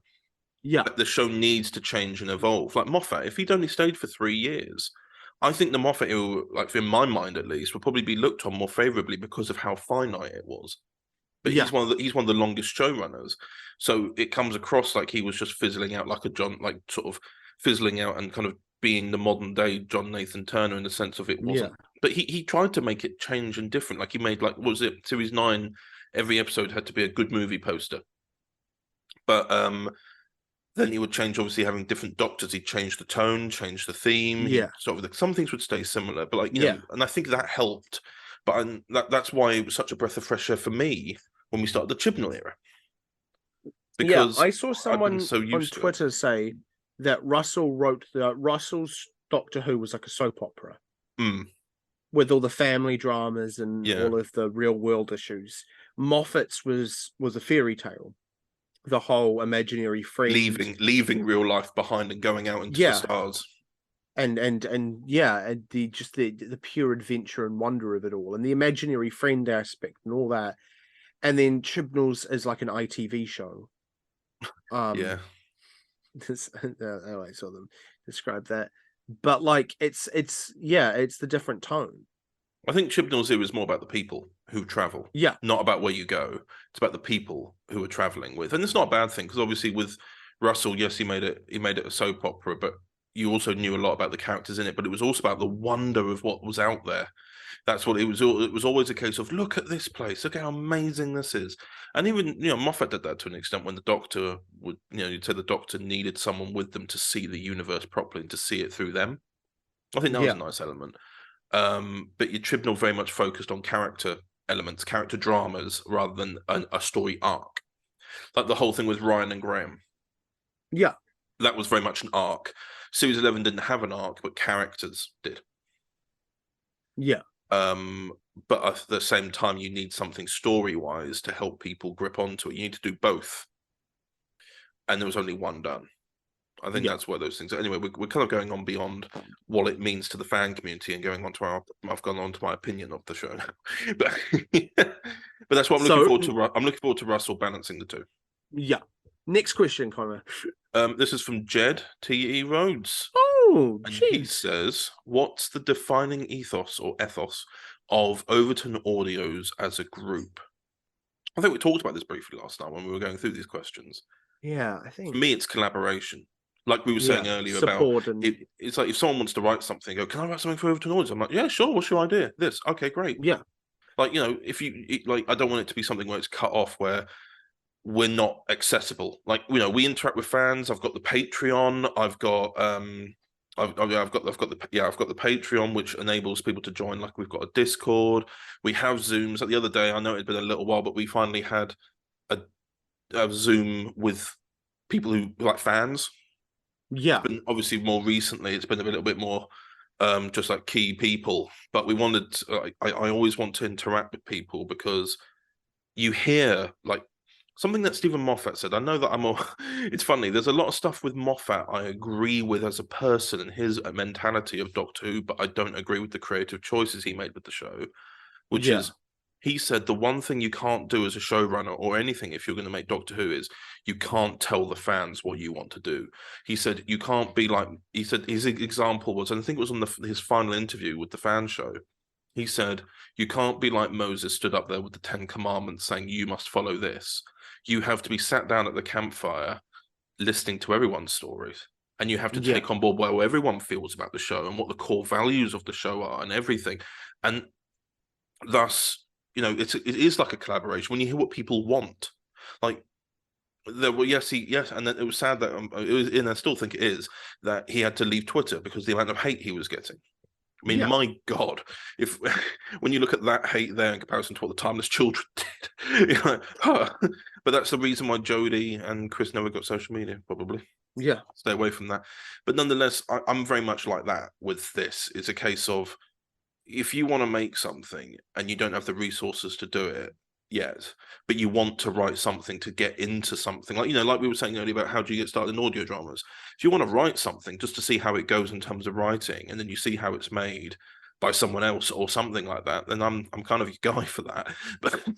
But like, I think our main thing is collaboration and friendship. Really, we don't say no to anyone. We come along and say, hello, who are you? Oh, I'm this person. I really enjoyed this. Like, for example, Peter Scott, who wrote a question. I've met him on Zoom for the first time a couple of days ago. Yeah. I mean, I believe he's the account Peter writing things. I believe that's more than likely. I assumed it was more than likely him, because his name is Peter, and there's Peter writing things, and there's Peter Scott on the Discord. And he mentioned, not, then it's going to be. And I'm very sorry. I'm very sorry to those two people for associating you as the same Peter. But nonetheless, if that is, then awesome. In Connor's mind, there's only one Peter. But the point being is that such an uncommon name. But that's the prime example of it. We know that name. We know the YouTube name, and then we know the person. We're not just like, oh, cheers, anyway, moving on. We that's why we do the comments reading, because we also get to see what everybody's saying and we remember names. Yeah. That's what it's all about for me. What about you? What's your ethos for Overton Audios, like in terms of what you do? No, I think the same thing. The support, the friendship, the collaboration. I just agree with everything. I don't think I really have that much else to add. Oh, well. I just agree with pretty much everything you've said. Oh, well, cool. At least we've got the same shared ethos. Next question. Yeah. Cool. From Gabs. Oh. What is your recommended sleep schedule? Oh God. I cannot survive without at least 8 hours a day. You've had 5. I slept 5 last night. I am running on very low energy today. I've drunk 2 energy drinks, but I'm also running purely off of COVID. COVID is keeping me awake. And I'm on, I think, my 3rd bottle of water today. What's good to keep hydrated? I typically find that if I get tired in the middle of the day and feel like having a nap, I just down a load of water and it wakes me up. I'm tired because I'm thirsty. Yeah. Because you spend so long working at the computer doing something, you forget to sometimes look after yourself. Yeah. For me, at the moment, this is the most water I've drunk in a year. I only really had a good sleeping schedule, and it sounds awful. I only really had a good sleeping schedule when I took that break at the end of 2020 from making audios. Because I just moved into this apartment, and I was going to bed at 11 and then waking up at 8. So I had a solid 9 hours, and it was great. I had a lot of energy, everything. Nowadays, because we go on Zoom calls nearly every night. I go to bed at something like 1 or 2, and then wake up at 8. I still keep it as I wake up at 8. I think I extended it by an hour today because yesterday I did a lot of editing, and then we did a little recording session, didn't we, last night? Not for Overton Audios, but just for something that we're in with TT. Oh yeah. So, and that was a lot of energy too, because we were recording that live as well, and we got to have nice chats and everything. It was a really nice experience. I just don't know when I'd have the time to sit down and do all that. The amount of preparation that TT Productions do. Oh yeah. You've got directors. You've got the directors telling us what everything is and everything. The amount of stuff I could never keep up with that.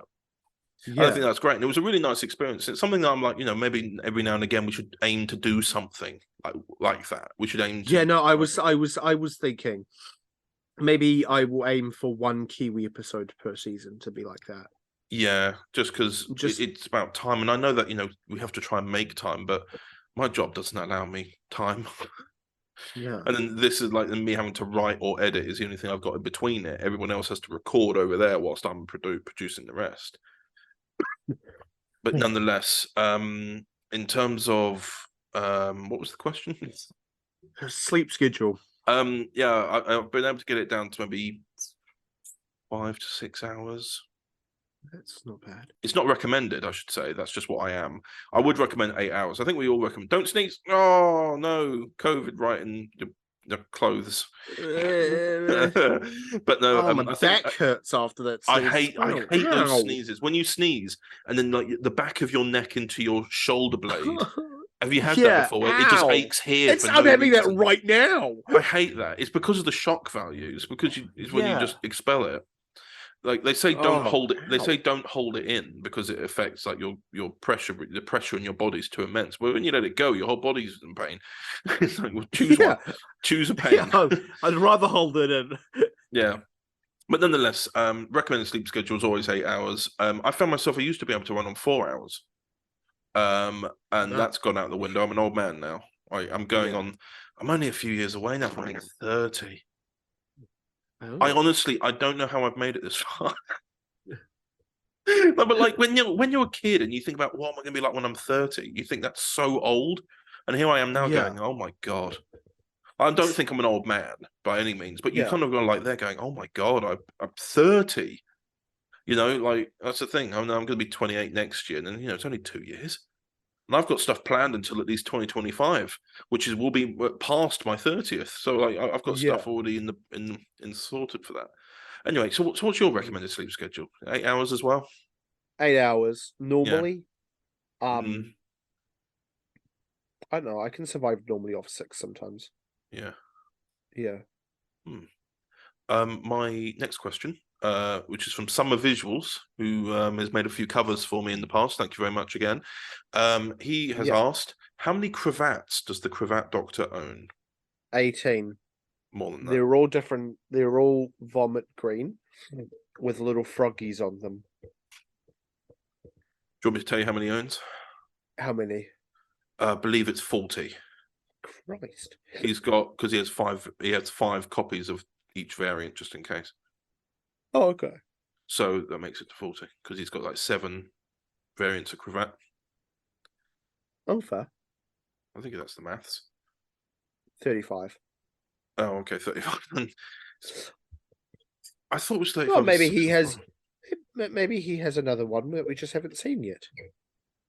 Well, yeah. I mean, there is actually one variant we've only seen the once, and that was the DW 2012 7th anniversary special. The Doctor's Promise. Oh yeah. I was wearing bright blue. I was wearing a bright blue cravat and everything. And obviously, there are some new photos I've got because Dan very nicely bought me a new cravat and waistcoat, which was kind of bluer variant with the flowers on it and everything. The little floral variant. So you can already kind of see that coming up. But yeah, there is a blue variant out there which I've only seen once, and it's at an undisclosed area in the Cravat Doctor's Life, always with K9. Yeah. So yeah. The answer's 35 then. I thought it was 40, but maybe it might be 40 after the blue variant comes in. Technically, it is. I'm not wrong. Just maths were horribly wrong. So the next question is from Thomas Aidan James. Oh, the Father Shaw himself. Yes, and he says, "What was your least favorite volume to make?" What was your least favorite volume to make, Mr. Chadwick? To be honest, or to be modest. Be honest. Honest? Be honest. Devlin Volume 1. Interesting. Do you want me to elaborate? If you want, I don't mind. It's up to you. What I'll say is that there were just a few production issues in the background. We were aiming it to come out in February of last year now, because this is for next year. We were aiming it to come out February 2022.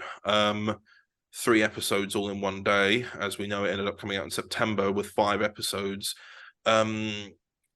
It had a lot of issues behind the scenes where things just kept changing and everything like that. And we didn't have very good communication skills for that one, I'm afraid.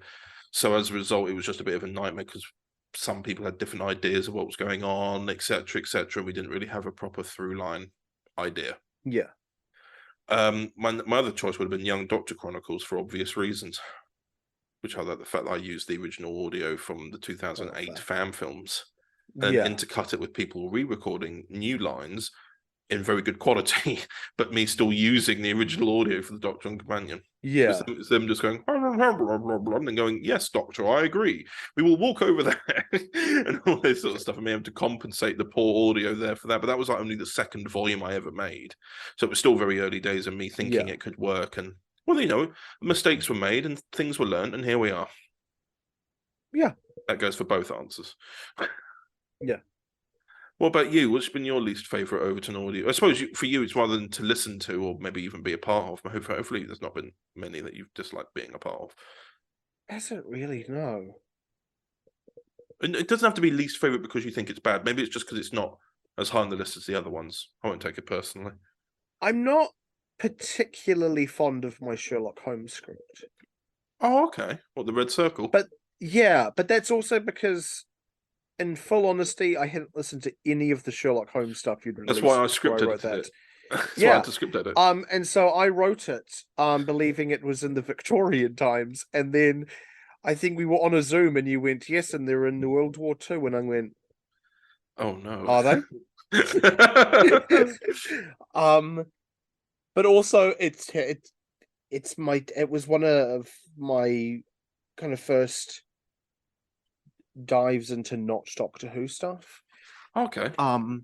Well, no, that's the thing. That's the thing. We've all been used to writing Doctor Who stuff, so you know, if it's your first one, then you. And I think it was. I don't think it was bad. I think it was good, but I do think it could have been a lot better.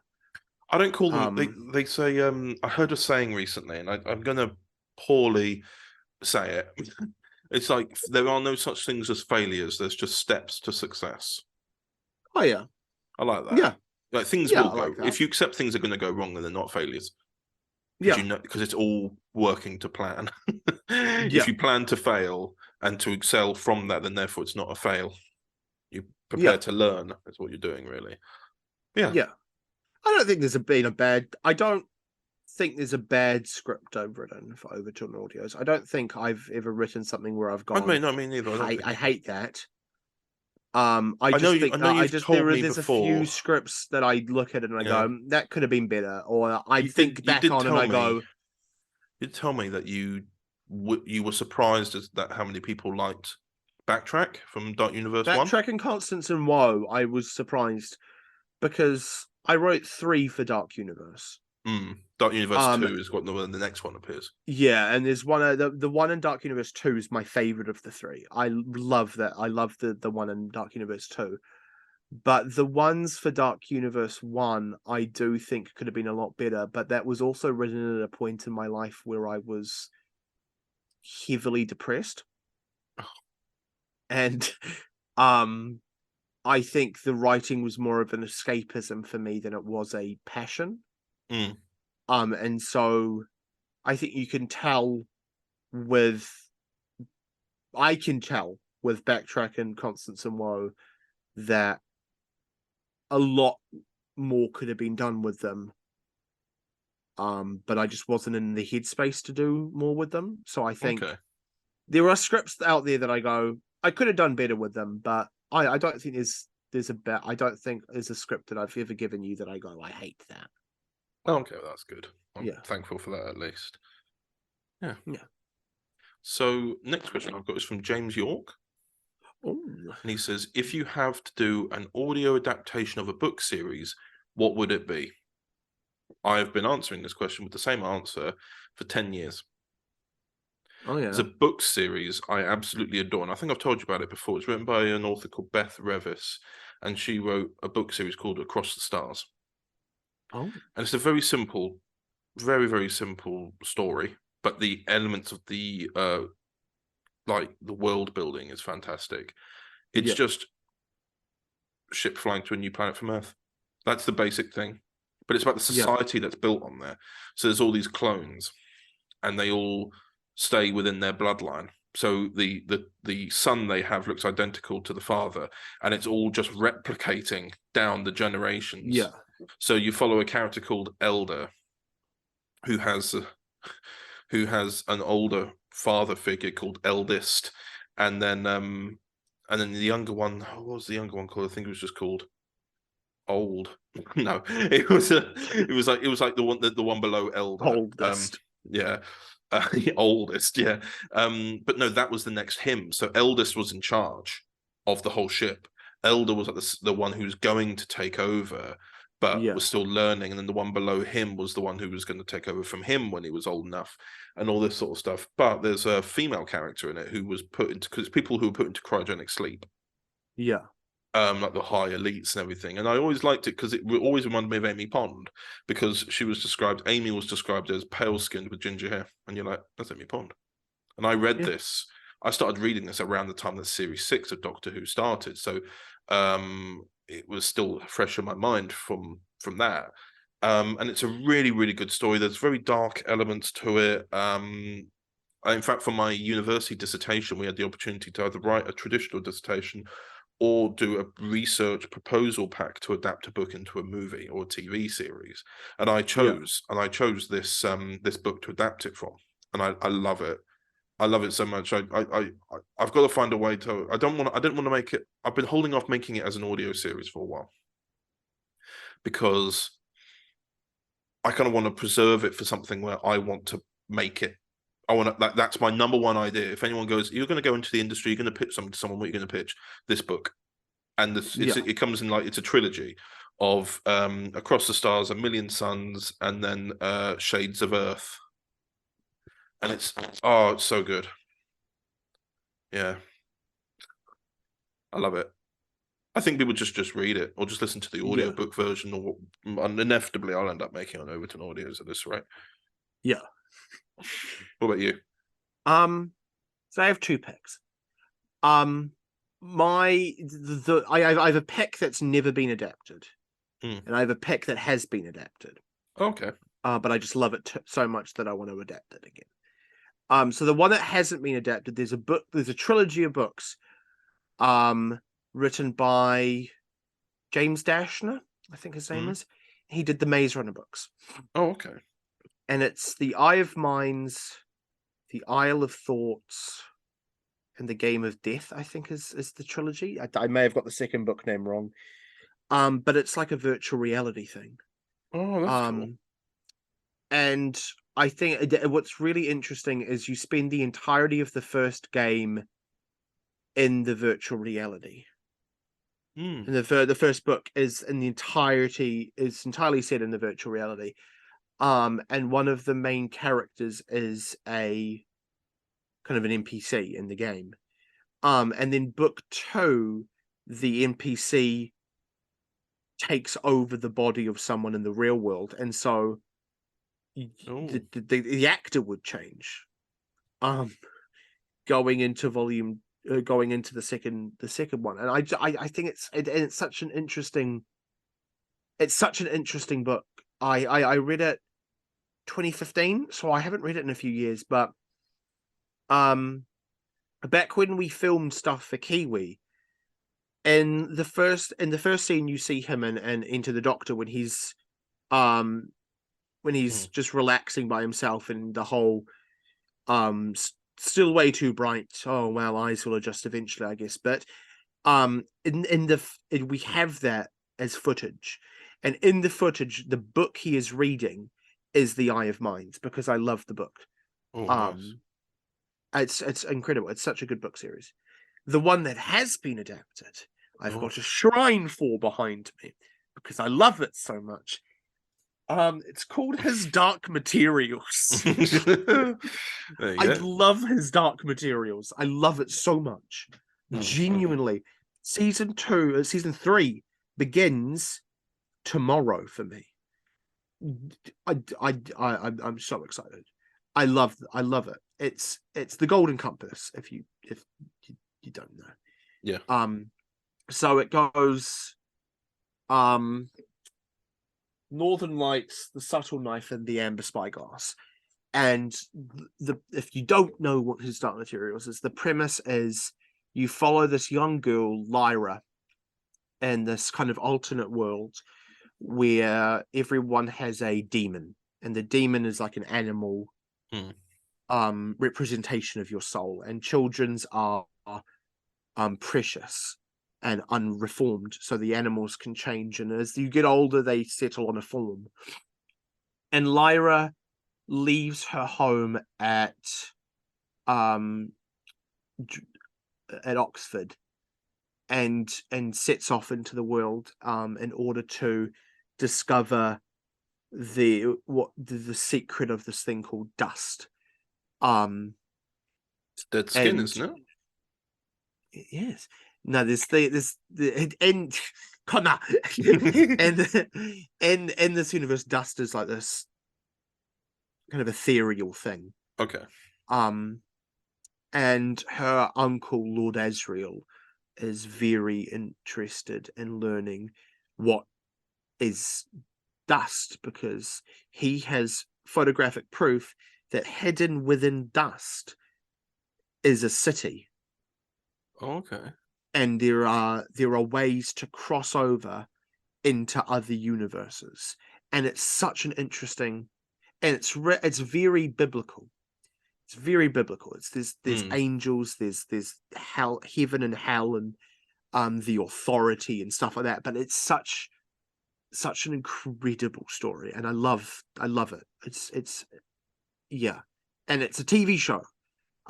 Bad Wolf and HBO made it into a show, and the 3rd season comes out the 5th for the US, and they release 2 episodes per week.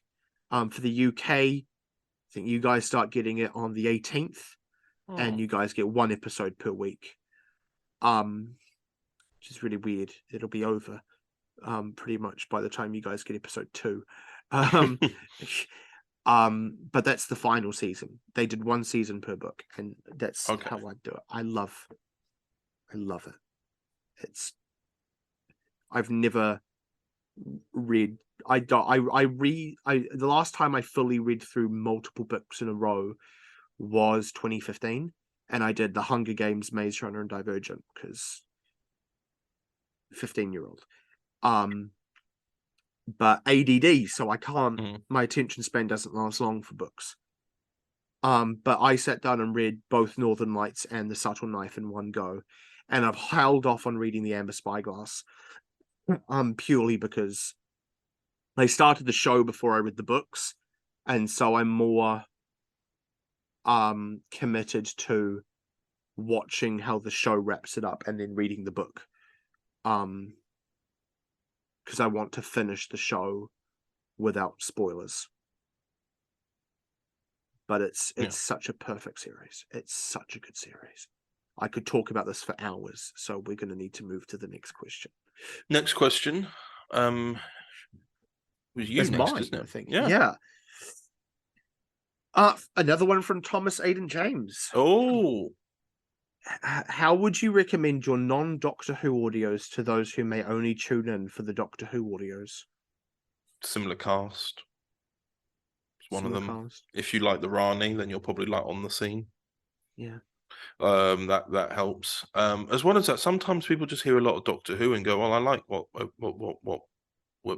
they're making Overton Audios. Let's see this." Because I know that Thomas recently he's been putting in the Discord that he's been listening to all of the non-Doctor Who projects. Yeah. The problem is, of course, is that if you're not interested, if you're only there for Doctor Who, then you're only there for Doctor Who. And I appreciate that. That's why we kind of mainly focus on Doctor Who. And in the side, we make stuff like the Time Traveler series, the Super series, and kind of involve a crossover of cast. Not playing the same characters, but if we've got like Kate Lassman as the Rani, then we also have her as the main character in On the Scene.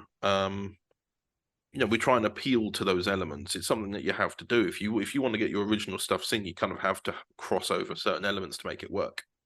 Yeah. Yeah.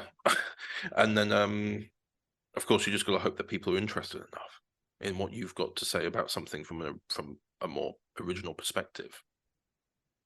Yeah. Like I thought the Me, Myself and Her audio wasn't going to go down as well as it has, but it has gone down really well. A lot of people said it was very powerful. But oddly, I feel like I could have done better with it. A lot of people have really loved it, and I don't know why. I mean, obviously, I'm appreciative of it. If it hit a lot of people's feels, as they call it, hit the feels, and a lot of people resonated with it, then I must have done something right. But I don't know what I've done right. That's the problem. Because I thought I could have done more with it. I actually ran out of time to write it. So I powered through it and got it done, and I read through it a few times, made some little tweaks here and there. But ultimately, I don't know what I've done right there. And I'm not trying to sound modest and going, "Oh yes, please tell me more," but I just don't know what it's had more of a response than even some of my Doctor Who stuff. Sometimes I don't know how. Yeah, I don't know what I did, but sometimes you just hit gold like that, don't you? This is my reaction to Backtrack. Yeah, going, I don't know why you like this so much. Yeah, what did I do right there? I think it was maybe I think it must have been characterization, reactions, all that sort of stuff. But yeah, I based it off of it's my year 11, which is like the final year of high school. My final major project for GCSE Media, where I based it off of a movie called Charlie St. Cloud that starred Zac Efron, where he'd lost his little brother in a car crash and then started going to the same place where they used to get in the woods, where they used to like throw, like play ball together or something. And then they'd just sit there and he'd be making steps in his life, and he'd talk to what he saw as his little brother in this place. As a way probably of dealing with it himself. But that's what I tried to emulate. Obviously, when it was my final major project, it had to be like 10 or 15 minutes long, which is why I was able to kind of more adapt it here. But here it's only like half an hour to 40 minutes, so you're still seeing the perspective of everybody else. But I think mainly it's to do with loss. It's dealing with loss. Yeah. And I think that's what people appreciated. But I don't know what I must have done. Again, I've definitely done something right there. I just need to figure out what I've done. But yeah, but that's my recommendation. Really, is to crossover cast. Obviously, a lot of people have a soft spot for Carly Turner in Doctor Who Resurrection. So I thought when casting, because I played the character in the original Year 11 drama I did. I played Carly Turner? No, be quiet. I played the character of Peter in Me, Myself and Her when I made it originally. So I did that, and I thought, who could I play? Because I gave him a girlfriend when he didn't have one before. I thought to flesh it out a bit more, and I thought, who would I cast? And I thought, well, I'll cast Saffron as Carly. Not as Carly, but who would play Carly Turner, because it's been about 2 years and we only did one season. It might be nice to hear like me and Saffron talking again. I thought it'd been nice and sweet, it'd be like, oh, that's nice. So it's been a couple of years now. It's nice to kind of see us working together on something else again. And obviously we've got Adele Jane Harris playing Lily, and then we've got Ruben Roper playing Darren. Yeah. A nice all-around cast. You've just got to be sensible with your casting, really, and just think. Well, Ruben's known from Tortured 2000. He's also known generally in the community, anyway. Adele has played a few characters in my audios before. She plays Professor Chaddy in my Doctor Who audios. She's also been in Mastermind. And then of course you've got myself and Saffron. I played Cravat Doctor. Saffron played one of my companions. So yeah, you know, it was just something. It's just trying to be like casting correctly, but also in a way that helps you sell it better. Obviously, I'm not. Yeah. It's all free to listen to anyway, but you need a grip for people to want to see it. Yeah. Is that the same answer for you as well, roughly? Yeah. I don't make a lot of non-Doctor Who audios currently, so No, you've only made the one Enter the Doctor. But by the time this comes out, your Christmas special will be out. Yes. So Go I've made 2 Doctor Who audios. Go and watch it right now. Pause this, go watch that, and come back, and I will have said a spoiler. No. It's my regeneration story. No. I did 2 and left. Right, next question from George Guidera. Oh, George. He has said, and this question won't apply to you, I don't think. Oh. Is there any early audio that you made that you'd like to remake? You've only made one. Into the Doctor. For me, it would be the whole of Young Doctor Chronicles again. You're right. It looked like you were about to cough, but you swallowed it. You're like, I did cough. Oh, sounded like you went. Did it not pick up on there? All I heard was this. No, I coughed and I went. That's the only noise I heard. No, it didn't sound like that at all. It sounded like you went. Oh wow! It sounds like you just gulped in the cough. Yeah, but nonetheless, I'd remake Young Doctor Chronicles because of everything I said earlier about not using the original audio from the fan films. I'd actually probably nowadays I could do it because Pete is happy to be the Young Doctor again. Back then he just wasn't happy to, so it was just circumstances. Yeah. Now I'd get Pete to do it with a higher voice, and then I'd edit it to make it sound like he was younger, and then I'd probably get in someone new to play the companion of Josh, and then there you go. Yeah. So yeah, that's my answer. It's a bit of a quick question, that wasn't it? Bit of a quick one, yeah. Another one from Thomas Aidan James. Oh, he's asking quite a few today. Yeah, I've still got one more from him after this. What do you prefer, volumes or seasons? Well, I've mainly switched over to volumes now because doing the 4th season of Doctor Who Resurrection destroyed me. Doing 12 in a row destroyed me. So splitting up, because when we did season 4, we kind of split it up into 4s anyway, as if it was 3 volumes, but they were still back to back. So it wasn't like I could make the first 4 and then have another 3 months to work on the next watch. It was all in one go. So it was still continuous. So I would send like the cast the scripts for every 4 episodes. Therefore it'd work out that way. But it just really tired me out. I didn't really have plans to do a 5th season. I had some ideas about doing volumes, and doing volumes was it's just easier for time. And plus it gives you a lot of time to really make sure every volume counts. Yeah. You're not doing any filler. I think that helps. But volumes at the moment, I do like seasons. I do think actually, spoilers for next year, or sorry, what's coming up the rest of this year, I should say now. We are doing a 10-episode series in it. Yeah. And that I'm kind of looking forward to and kind of not. Because I'm like, it would be nice to go back to series again after 3 years. But oh God, it's not I'm not help me. It's literally just something like that. What about yourself? I suppose you're making a season, aren't you? I'm making Kiwis what seasons? I prefer seasons character development wise. I reckon because I've got a couple characters. I did Charlie and Lee, the companions. I know how long they're sticking around for. And so I think you can give them a lot more character development over a long period of time if you do seasons. Yeah. And so from character development point and from watching point, I like seasons. I prefer seasons. But from making point of view, I prefer volumes.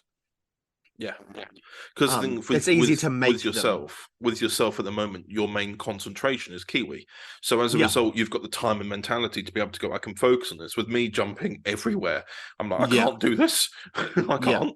And so that's why I've got other things planned that aren't Kiwi.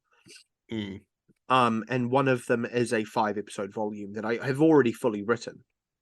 But won't be cast or released for another year or so. Oh, wow. But it's all down to, when it's much easier to be able to tell a concise story with a volume. It's all down to what the story needs, I think. So Kiwi needs seasons because Kiwi's arc is very big and it goes on for a while. Yeah. And it's all about developing the friendships that he has with people. Bear in mind, if you do the maths on how long each season is, wouldn't it be 3 volumes? It would be roughly 3 volumes or so per series, and you'd end up with something like 15 to 20 volumes or something like that, wouldn't you? Yeah. So rather than doing it that much, you'd want to kind of go, okay, let's make it concise seasons, but a lot of content within it. Yeah.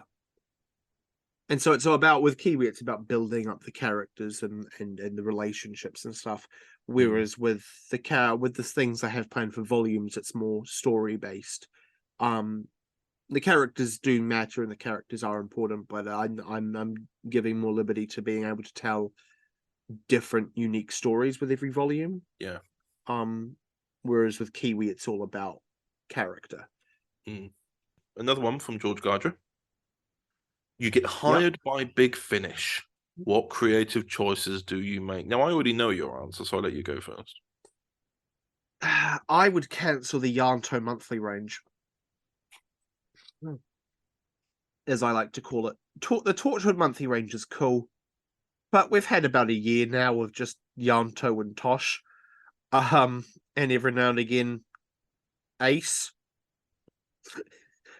my favorite Torchwood character, Ace. So, and I've had an idea for a while. Why doesn't Big Finish do a thing? They cancel the Torchwood monthly range, but you bring in a new monthly range. That's the 3 spin-offs, the Sarah Jane Adventures, Class, and Torchwood. And every month you can do a different story with a different character. So like one month, say January, you do Charlie from Class. February is a Clyde story. Sarah Jane Adventures. March is an Owen. April is April from Class. May Yanto. June Rani.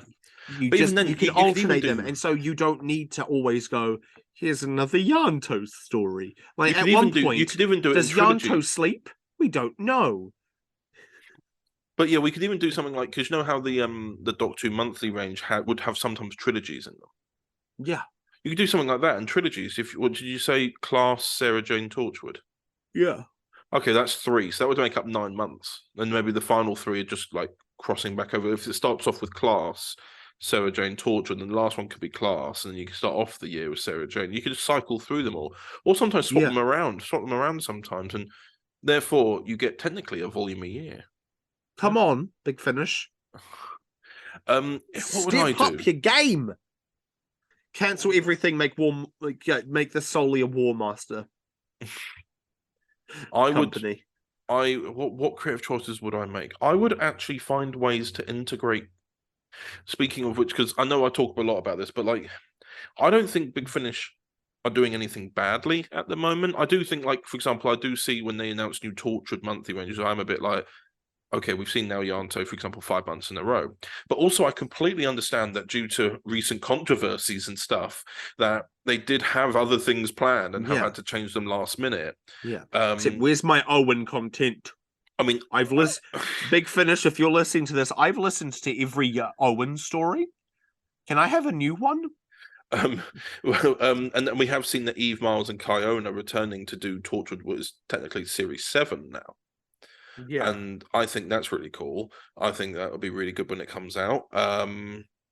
It'd just be nice to see it, because Eve Miles hasn't been back on Torchwood monthly range or audios in nearly 3 years. Yeah, we calculated this the other week. Yeah, but that's why we went through and timed how long it's been since each character has been on. Yeah. But nonetheless, I'm still looking forward to that. But what I want to see actually more of is Class. That's the only thing I can fault, is that Class I know it's not necessarily a good selling point for people for Big Finish, because Class wasn't well loved. Sadly, it's kind of like the underdog. But I think like they integrated one with Remembrance of the Daleks by having Ace appear. I think what if you just had them? My favorite Class character, Ace. Yes, all right, very funny. But like, what if you had class characters show up in other things? It wasn't just only exclusively Class that they appeared in. It was like, you have a little Torchwood story because they do have light-hearted Torchwood stories. There is a gap there where Torchwood was still slightly operating in 2016. Yeah. Still operating. I think it was just Gwen and Reese at that point. But there are gaps there which allow it, and also continue the story into season 2 for Class, please. It's all just Class for me. I've seen, obviously they've changed it from monthly ranges to now volumes as well for certain doctors per year. Yeah. Which is fine because not every actor is available to record so often nowadays. They sit down and record them all in bulk and then have them as part of a volume. Makes most sense. I don't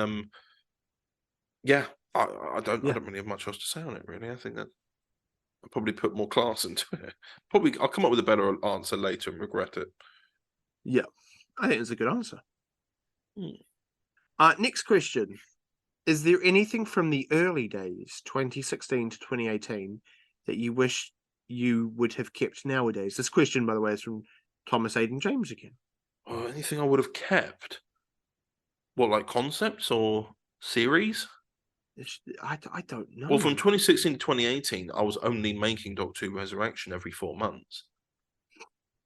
I'll take this as a mainly me answer. But I don't know how to interpret this one. I interpret it as there what's the wording? Is there anything? Is there anything from the early days that you wish you would have kept nowadays? So I mean, maybe a story idea. Yeah. So in terms of story, there's a couple of ideas like with the Save Aloners and stuff. Maybe fleshing out a bit more of the Mechons. I like Altered Perspective. Altered Perspective was one where the Time Lords changed the timeline to wipe out the Parallel Doctor, which they could do because it wouldn't affect the timeline too much, because the other Doctor, who was still Atoms, he was gone, but the Parallel Doctor had only done like just under 1 season of traveling, so they could get away with changing those things. So I'd probably keep Altered Perspective and put it down later in the Cravat Doctor's timeline to be something else, and you could see the real ripples. But no, not really. It was all very basic stories. It wasn't really thought out to be connected to anything. Did you have any stories that you planned but didn't end up using? Well, for season 1, yes, but they ended up being in season 2. Like episode 3, which became The Gathering, was originally going to be called The Greatest Party in the Universe, and it was going to have the Master in it, where he's holding the greatest party in the universe, and the Doctor shows up. He sees the TARDIS. It's like a reverse school reunion, where he walks around and just sees the blue box part there, and he just has he's like, oh my, but he's gone. I did what? And then have a huge twist with that. And the Master was going to be the villain as well. And obviously we created General Marshall, and the twists came from there, really. But no, I ended up reformatting that for season 2, which still had the Master in it anyway. Yeah. Yeah, it's all well and good in the end. Okay, well, I'll read the next question. Just staring at me. Last question from George Guidera. There was still a couple more. George! What story are you the proudest of, just from a story perspective? I still really like how Transcendence came together. Yeah, it's a good story. I like the way that everyone came blended in together, how introductions with other Doctors came together. That's something I'm currently trying to focus on, with trying to think of what to do with the 60th. How, Transcendence is the one I'm trying to beat, really. Yeah. That's my favourite audio I've ever, I know we said about from a story perspective, but it's the favorite one I've ever edited. I love the way the story plays out in the edit as well as in the writing process. There's a lot of stories from the behind the scenes of it as well. It's just, there's so much about that I love, but from a story perspective, I think that was my first audio I listened to of yours. Yes, but it's also a great jumping on point. You don't have to be connected to anything. That's what I loved, is that you made it kind of its own thing. But if you were in the know, then you were in the know. You know what I mean? Like it works by itself and also is connected. That's what I really like. That's my favorite one. What about yours? Yeah. Maybe if we're talking Overton Audios specific, what your favorite script that you ever wrote? See, non-Overton Audios, I have an answer for as well. Okay. Overton Audios, my favorite script I've run for you. I'm trying to think of one that's released. Man on the Hill? I love Man on the Hill. Yep. That's my favorite one. I love Falling. My favorite one so far of yours is Man on the Hill. It felt the most different to anything I'd made. Yeah. I love Falling. I think Falling's one I'm really proud of. There's a few that haven't even been announced yet. There's a Cravat Doctor one. Yeah, that one. Of course, it is that one. I'm very. It's not even because of the obvious reason why I'd love that. It's I'm just really proud of that story as a whole. That's good. And then non-Overton Audios, The Last Universe, obviously, plug in the 60th. There's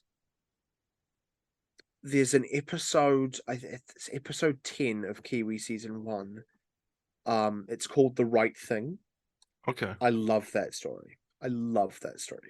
That and episode 1 are the only 2 episodes of Kiwi season 1 that have undergone absolutely zero rewrites. Okay.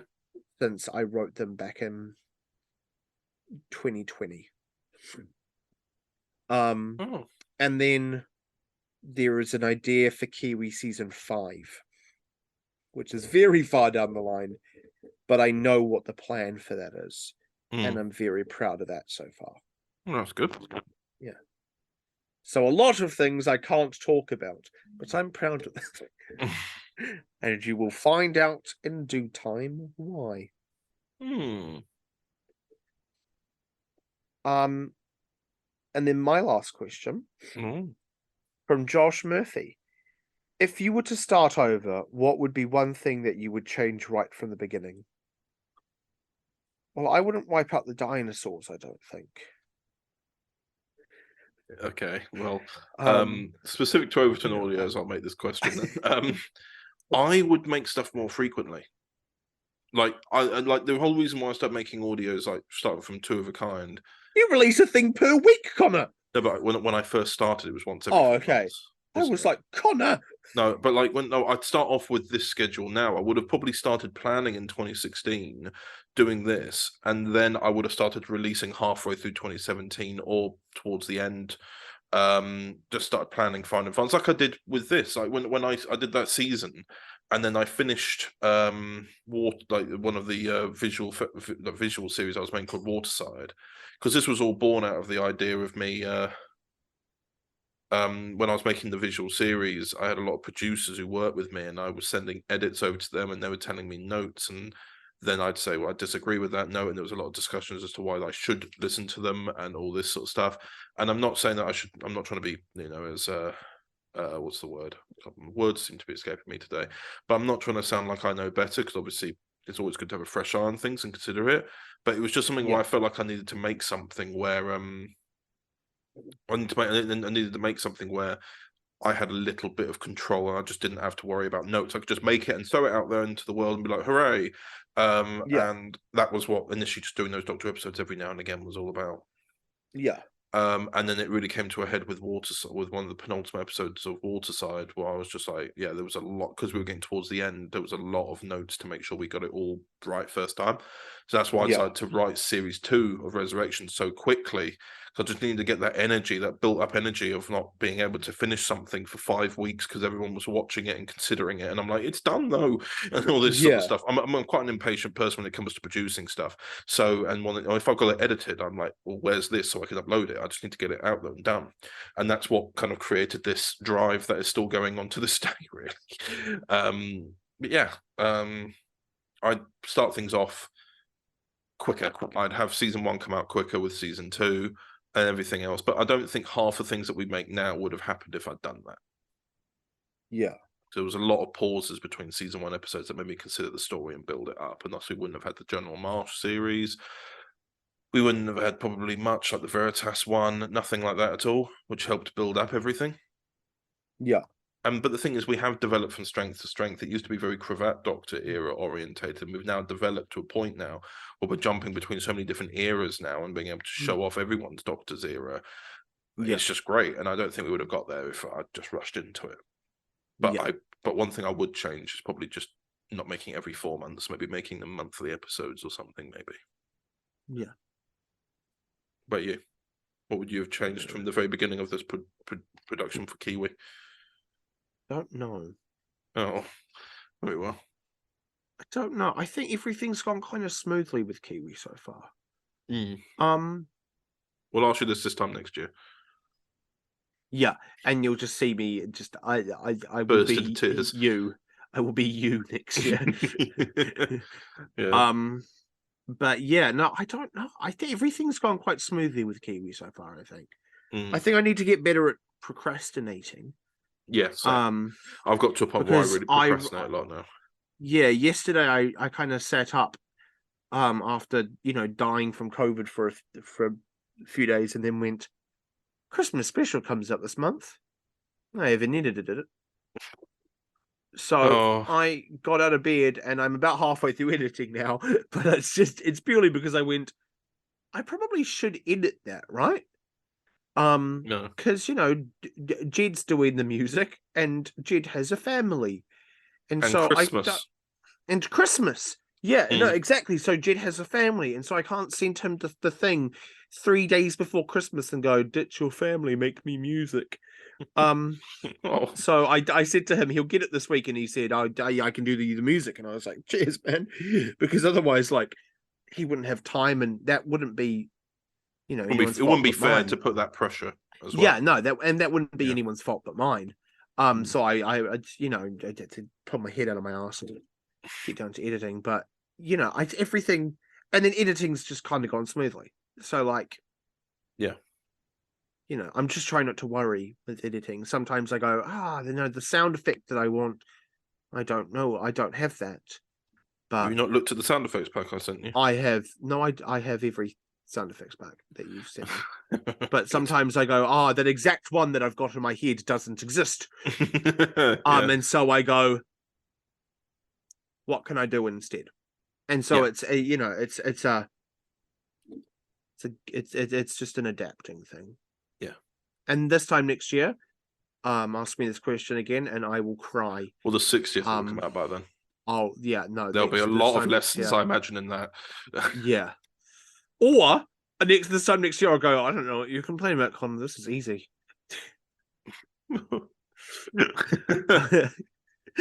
Yes. But no, I don't know if I'd change anything outrightly. Yeah. Well, very well then. Last question on my list as well, which will be the last question overall. It's a nice, simple one. A nice little colourful question for us all. Yes. What's your favourite ice cream flavour? This is from Peter Scott, by the way. Oh, cookie dough. I was thinking of the traditional ice scoops. You've gone for Ben and Jerry's. I want cookie dough ice cream all the fucking time. Every time I walk into the supermarket, I get visibly pissed off that there's no just tub of cookie dough ice cream. Just like a genuine tub of it. I always have to look at the $1,300 Ben and Jerry's ones and go, not paying you. I'm not giving you that much money for that much ice cream, no matter how good it is. And then sometimes I do anyway. But I just really want just a tub of cookie dough ice cream. I love cookie dough. This turned really deep. I thought this was going to be a fun question. I really love cookie dough ice cream. I literally went on a hunt the other week. I went to every supermarket in town and just going, cookie dough ice cream? And they were like, no. And I was like, oh. No. Well, my favourite, I've got. And then I got home and my flatmate brought me a little Ben and Jerry's one, and they were like, "Here you go," and I cried. Oh no! They were like, "I got you a surprise," and I was like, "Really?" And they're like, "Yes, look in the freezer." And I opened it up and went, "Look it though." It was beautiful. It was such a heart. It was such a kind gift. Thank you, Jet. You won't listen to this, but thank you. I will send you just the segment. Yeah. My favourite is probably well, I've got an obvious one, but I like both of them for different reasons. But if I had to choose one, I would probably go for strawberry. My other one would have been chocolate, but that's always the one. But strawberry is just nice. Yeah, because chocolate, you can have chocolate anywhere, but like the strawberry ones are quite nice. So that's what I was stuck between, because I sometimes have both. Yeah, if you think of like an ice cream on a cone, I go with chocolate and strawberry. That's my simple answer. I don't cry when I get it. I just feel very pleased. There you go. All right, well, that's that segment on the Q&A. I hope everyone enjoyed that. It was a very fun. A lot of questions. Yeah, no, a lot of questions. Yeah, and before we started this, you said, this might be a shorter podcast, and I think we've spent half the podcast doing this. Yes, indeed. We still got to record all the other segments, haven't we? Yeah. Oh, God. Well, anyway, thanks for listening. Thank you. I will figure out what the next segment is in the podcast, because we still don't know. we still don't know. We have to talk about Mastermind. Yes, I think that's the first one we'll talk about, though. Yeah. I don't know. And then the next one we will talk about breakdancing competitions. Anyway, see you all later. Farewell. I'll see you in like 2 seconds. Welcome back to the podcast. I'm still here with Eamon. Hello, Eamon. Yes, I'm also still here. Hello. Oh, very good, very good. And we're recording this about maybe 5-10 minutes after Shooty Gatwa's doctor's costume has been revealed. And again, so is Millie Gibson's. I'm assuming that's for their first meeting, I suppose. Yeah. But then again, we also saw that with, for example, with Karen Gillan, the costume reveal for that was actually for episode 4. So yeah, but we don't know. But either way, I think they both look good. They both look excellent. Yeah. I love his outfit. Yeah, I like the simplistic nature of it. And I was saying to you a little while just before we started recording here that it reminds me like it's still got the kind of longer coat element that if you were to make that dark blue, it would still look a bit like the 14th Doctor's one. So it's possibly like a bit of a crossover there, if you know what I mean. Yeah. Because that Shooty did say that he doesn't like shirts. Yeah. And so they gave him a jumper. Yeah, fair play. we were also talking about. I know I'm saying that we were also talking about this. We kind of talked before recording. It was probably the worst thing we could have done. Yeah. But there are options there for different jumper variants. I know we were thinking, would it be a light red or kind of crimson red? And we thought maybe both would probably work. Yeah, no, I think you could really change that jumper color up for basically anything. I like the outfit. Yeah, and the giving browns to a costume really means you could mix it with basically anything. Yeah, yeah, like it's I like the sort of checked style of both the trousers and everything. What I want to see, the trousers give me heavy classic vibes. Yeah, which I quite like. But you know what I really want to see? I want to see it done up. I want to see what that looks like as an overall piece, because you can imagine that, like, him with a scarf on, if it's like a wintry kind of episode. Yeah, you can see that looking good as well. There's I want to know what the necklaces are, because you can see that he's wearing necklaces, but I want to get a closer look at what they are, because for cosplay benefits, but also just because I'm just kind of interested as to what they are. Yeah, I'm just looking at it now a bit more in detail. I'm looking at it going, where can I buy this stuff? I'm looking at them going, I think I know where I could get shoes and pants that look similar to that. And I suppose all we have to wait for now is just for when James Sutton decides to look for screen accurate props. Oh yeah, no, the moment James Sutton wakes up, and he went to bed like half an hour ago. The moment that man wakes up, he'll be able to tell us everything. But he chose the absolute dumbest time to get some sleep. Yeah, yeah. He I went like to the sleep and they and the revealed boots as everything. well. And the boots. Yeah, no, as the well. boots are really nice. Mm. Funny thing, a Kiwi nearly had a checkered coat like this, but it was red. And so they Oh, fair revealed play. it, and I was like, "Oh, I nearly took that coat." So Now that's that cool. now that I look at it as well, I like the different pattern of the check. Like it's got obviously the trousers are all consistent in style, and so is the coat for the most part, apart from the lapels. The lapels are sort of smaller Yeah, and different style. I like that. Yeah. yeah. I mean, I know this isn't And the audio coat kind only. of gives me coat kind of gives me a little bit of Sixth Doctor vibes, but like Sixth Doctor when they didn't shove every color that they could find under the sun into it. It's a nice sort of like there's still like you can look at Shooty there and see Doctor Who. Oh yeah, no, he's Doctor Who. That looks like Doctor Who, but like it's also like it's still casual enough that it's not Six's outfit or like to an extent Seven's with the question marks everywhere. Like it's nice and simple. I like it. Yeah, and I suppose also well, it's not criticism at all, but I like the fact that we're kind of taking a bit more of a departure from the whole neckwear. Yeah, neckwear and button-up shirts. I like that. This is. I know I can hardly talk. Our second mainstream here, Doctor, because Tennant's kind of in the middle, but Jodie and now Shooty, both not. I mean, wearing technically neckwear or Capaldi as shirts. well. Capaldi only wore his shirt. He never wore a neck wear with it. But I know I can hardly talk about like how it's a good change when I'm like the cravat Doctor. Yeah. no. I think it's good. I mean, I know there was a lot of stuff about like Kiwi doesn't wear neckwear, so I'm quite good. No, but I'm quite clear on that. I do wear a New Zealand greenstone though, so like I like the necklaces. It's what I'm really interested in. I'm looking at the necklaces constantly, going, "What are they? Show me." Yeah, it looks good. Yeah. I mean that's the thing. I'm looking forward to stuff. I've heard I heard somewhere from like the hashtag DWSR people that they were going to be filming in Cardiff this evening. So maybe I heard that they were filming as well. It could be a case of releasing it now, and then you get to see it in a few hours, and some like general public photographs, or it might be a case because obviously the Barbie. It'd be interesting to see how it moves.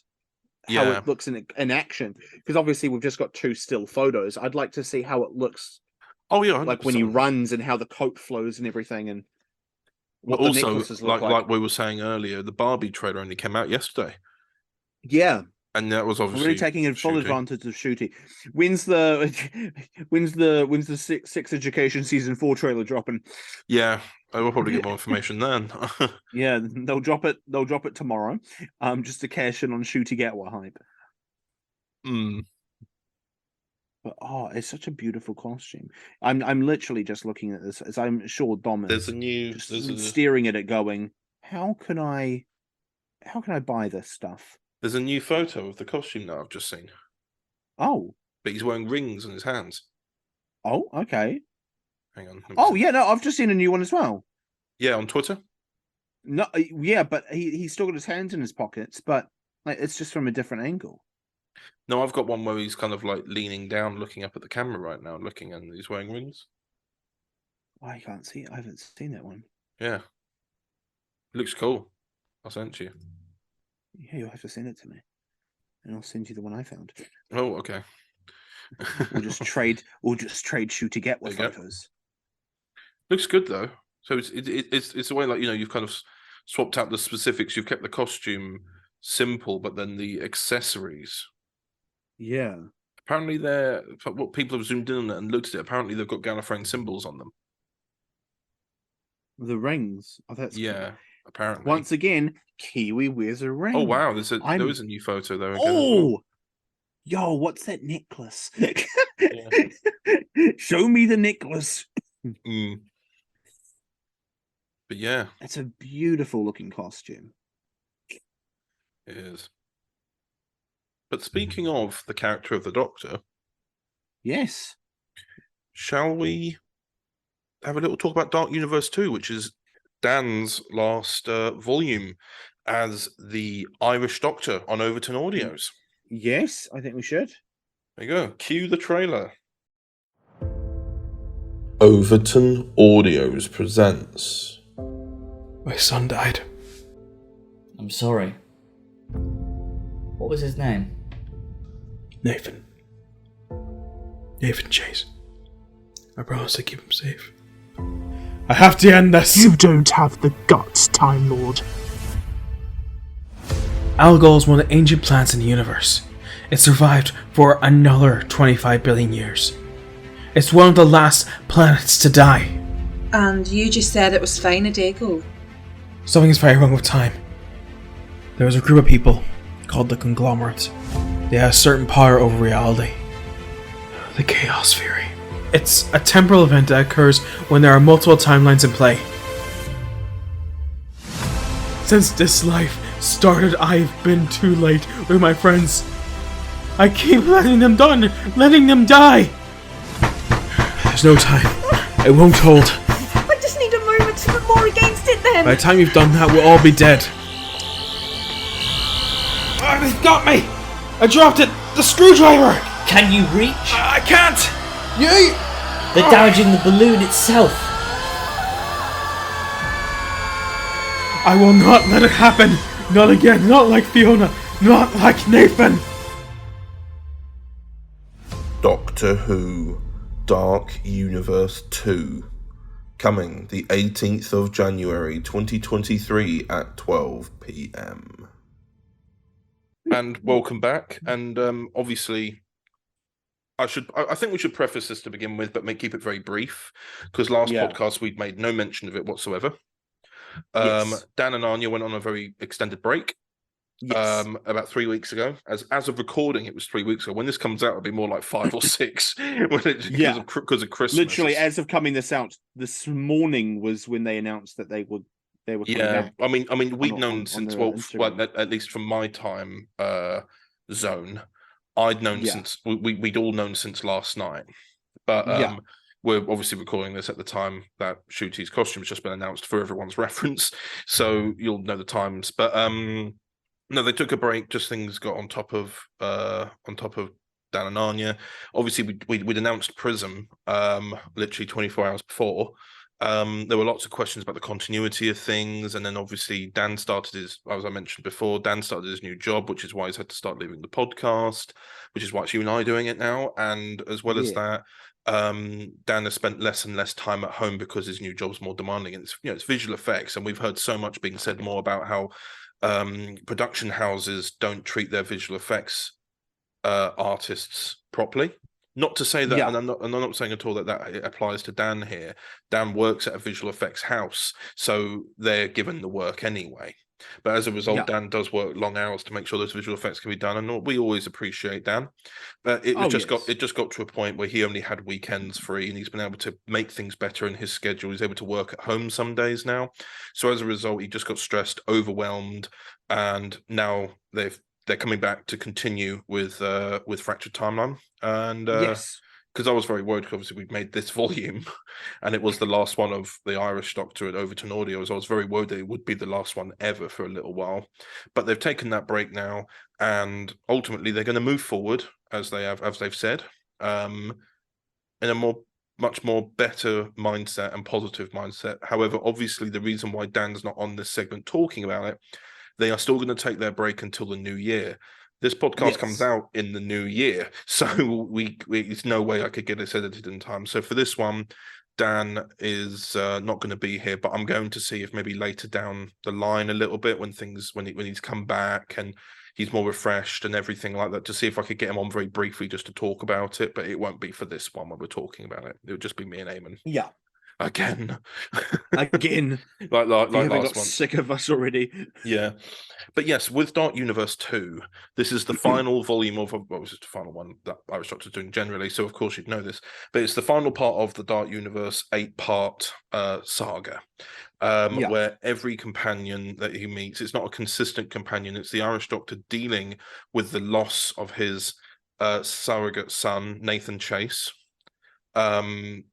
He is trying to travel the universe, trying to be normal, not trying to forget about it so much, but he's trying to push forward and move on as best he can. But everywhere he goes, something just gets worse for him. And it's just a horrible set of circumstances that he finds himself under. Yeah. You've written an episode for this. I keep thinking it's one of the first scripts you wrote for me, because I remember you pitched three ideas to me. It's the sixth script I ever wrote for you. Well, technically, that's one of the first anyway, because of how many you've written now. Yeah. But like, there's an episode you've written an episode called The Aeronaut. Yes, which, one of my favorite things I've written for you, I think. But also, what I like about it, and this isn't to its detriment, by the way, it's a really, really simple script, because you don't write simple scripts anymore. I do not know. It was a nice. This was when I was playing it real safe with you, and I was like, if I write him anything that's too over dramatic, he might go, never write for me again. And so I still feel. And so, what do you think you're doing right now? Yes. Exactly. And my point, but either way, it's a nice thing anyway, because it's with this volume, it's 2 stories and then a massive 2-parter.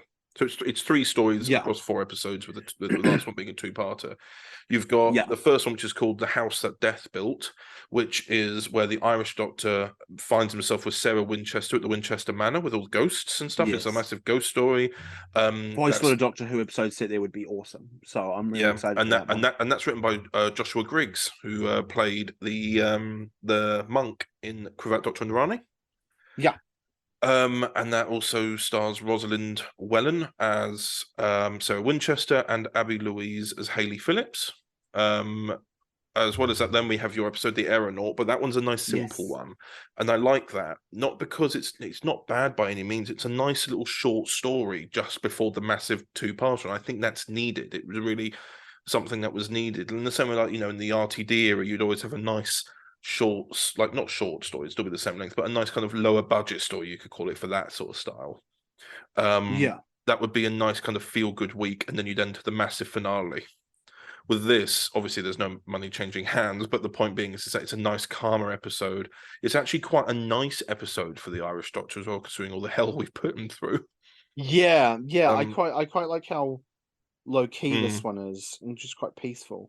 And then I wrote this like in the midst of me being obsessed with his Dark Materials, which I still am. That's not changed. It's heavily based off of Lin-Manuel Miranda's character, Lee Scoresby, who's an aeronaut. And so I was watching the show, and I went, I'm going to write that. Yeah. But nonetheless, then you have the 2-parter finale. It's a 2-parter, but it's like they're very closely connected. They happen one after the other. Episode 3 is called a loose 2-parter. Yes, episode 3 is called To Risk It All, and that's the first script that Aidan O'Connor ever wrote for me. I gave him a brief of what I definitely wanted to see, and I wanted a classic villain back for that. They're not the classic villain isn't the villain for the final 2 parts, just that episode. It's more the ramifications and stuff that affect. And then that classic villain, I can't remember if he was in the trailer or not. If he is, you know who I'm talking about. If not, I'm not going to say anymore. If he's not, spoilers. But yeah, but then that leads into episode 4, which is called The Chaos Theory.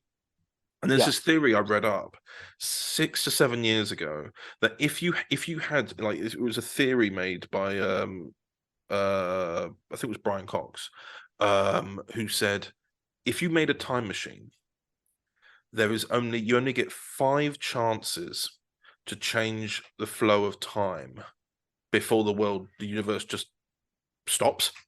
Like it just blinks from existence, and it's called the chaos theory. Like the example would be, for example, Eamon, if you bought 2 chocolate milkshakes from McDonald's, and you yes, I like this one already. Yes, but you thought I'll have both of them now, and in a few hours you felt really ill, and you were like, should have saved it, or if you felt like you could have had another one, but you've just drunk them both in one go, you could go back in time, meet your previous self, and take it, but you would actually create not just you would come back. You'd come back to a bit of a broken world. Yeah. Because you'd be in this, I'll say it for the laughs here, but you'd be in a fractured timeline. Oh, I have to say it because it's Dan. But you'd end up in a kind of, you'd have 2 timelines running alongside one another at that point. Yeah. And then if you did it a few more times, if if then the universe tries to get rid of that chocolate milkshake and make you spill it again, or does something to make you spill it, like if you have an accident, but it's because you should never have had it in the first place, you then go back in time and save that milkshake again. You've created a third one where you've now created multiple timelines like that, and eventually there is no causality. There is no timeline, because it was one line that dipped 50, not 50, but 5 times. There's no line anymore. It's like someone just scribbled all over a page at that stage, and that's what the chaos theory is. Because eventually, there is what we know as a timeline or a linear line of events. It's no longer a line. It's just a squiggle, and it can't go back on itself. And it's like if you were told to draw in a line, and you can't stop drawing it, but you can't go backwards either. That's what that's trying to do, and it's an exploration of that. And I know that obviously with Doctor Who, there are elements where the Doctor has changed the past before, but even though there's this whole thing about time can be rewritten, time in itself, the theory is that time and events, if you come from a certain place and come back and change it, it will course correct, as nature and the law of physics have to try and make it happen. So in a way, it's like saying that Mother Nature's angry. Like, we know there's not a being called Mother Nature. It's just something we allocate to it to give it a meaning. It's in the same way that when you say the universe isn't happy with you, or the universe makes things happen, it's just course correcting, because it has to abide by the law of physics. So that's what that is. It's like changing something like that, but then still taking the milkshake away from you anyway. Like, you're like, oh well, that didn't do anything. But that's how it works. For example, my main example I'm thinking of when talking about other things in Doctor Who is really the A Christmas Carol. When the 11th Doctor goes back and starts changing Kazran Sardic's life. Yes, and I watched the episode today. Yeah, but ultimately, all of the Doctor's actions actually make him the same bitter man, because he gave him something and he took it. So it makes him actually more bitter. So it still course corrects, if you know what I mean. Yeah. It's only when he's in the present day in Christmas Carol, when he's in the present day with the older Kazran Sardic, can he actually change his ways, because he can't change his past. Yeah. I think that's the meaning, really. Whilst he gives him something to love, but he still ends up with nothing anyway. That's what the chaos theory implies, that if you kept changing those elements. Do you know what I mean? Yeah. I probably have explained that episode more than I need to, but I'm not gonna. But there's more details in there that you see that pertain to the Irish Doctor. But that's the general theory, and that isn't. It does quite nicely, I feel, lead into Fractured Timeline. In the same way that you could argue that Uncharted Past, Uncharted Past led into the Dark Universe quite nicely as well, or leads into a gap for Fractured Timeline. But yeah, it's been an interesting one to do, because that's kind of Dan wanted to have all the audios done before really the finale came along, and obviously Dimension of the Daleks has been such a massive task. We filmed bits for the Marinus Paradox February 2022. So things are still taking their course and taking their time, but that's just life. And ultimately, he is actively working on it. It's just time. And we always said that we wanted the audios to be done so that there's no, if you know what I mean, when I say expanded media, like I suppose you could class it as that. Then all eyes will then move to Fractured Timeline, because that is the ending, and that's why you didn't want anything to come out after the finale, because that shouldn't be a focus really. Yeah, but we'll see. Either way, I've planned that's coming out soon. It's weird because I only really finished Dark Universe about a month or two ago, because it was so late starting. Yeah, this is why I start talking about how the release schedule really frightened me. If you think about it, how, for example, how in February was the Crimson Hunter final volume. Yes. In a month, we're going to be talking about it. It's going to be coming out. That's how close to the wire I've been making all of these. Yeah. No, I remember it was only a couple of months ago. And then the month after that is Torchwood Nexus. Yeah. You see how close to the wire everything is right now. That's a bit frightening because that's I stalking know. me, is it? Yeah, I know it's frightening. And I'm not even having to edit them, but it's still frightening. It's it's frightening to think of, but yes. What I'll do though is I will attempt to get Dan next year at some point to talk more about Dark Universe. Maybe it'll be something that we talk about when Dimension of the Daleks comes out. We can then sort of reflect back on Dark Universe 2 then. Yeah. But nonetheless, and then when Stan comes on, you could reflect on his whole kind of tenure with Overton Audios. Well, that's the thing I was thinking about doing that with. Oh yeah, that too. I was thinking about doing that when it comes to the big finale as well. Doing like a big Daniel special, so to speak. Oh, special Daniel.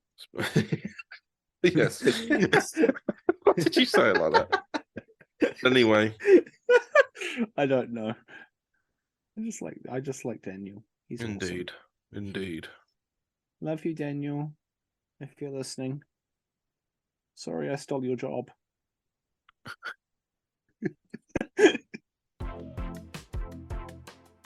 Hello, George. Welcome. Hello, good sir. Thank you for having me. Are you well? I am a well boy. I am a well boy. Thank you. Ah, very good, very good.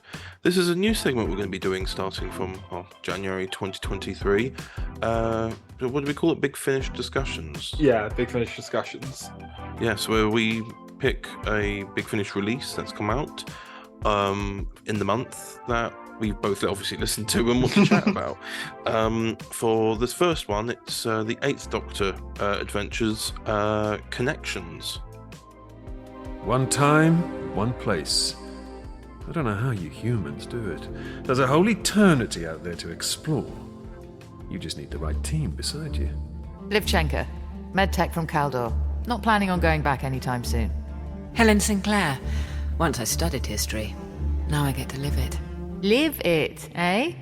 I thought that was my job. Oh, very funny. Though they can have their drawbacks. Hey! The jokes you make, you can hardly complain. Just a group of friends, traveling the universe, having fun. What could possibly go wrong? Oh no. You just had to say it, didn't you? I suppose I asked for that. Run! They say the past is another country, and my TARDIS is the passport. A means to revisit those times and places sent on their way by the tick of the clock. A way to see family you think are gone forever. But the past can unearth buried memories. People and events you'd rather forget. Who doesn't like to catch up with old friends? Unless they're trying to get you killed. And who wouldn't want to drop in on a long-lost relative?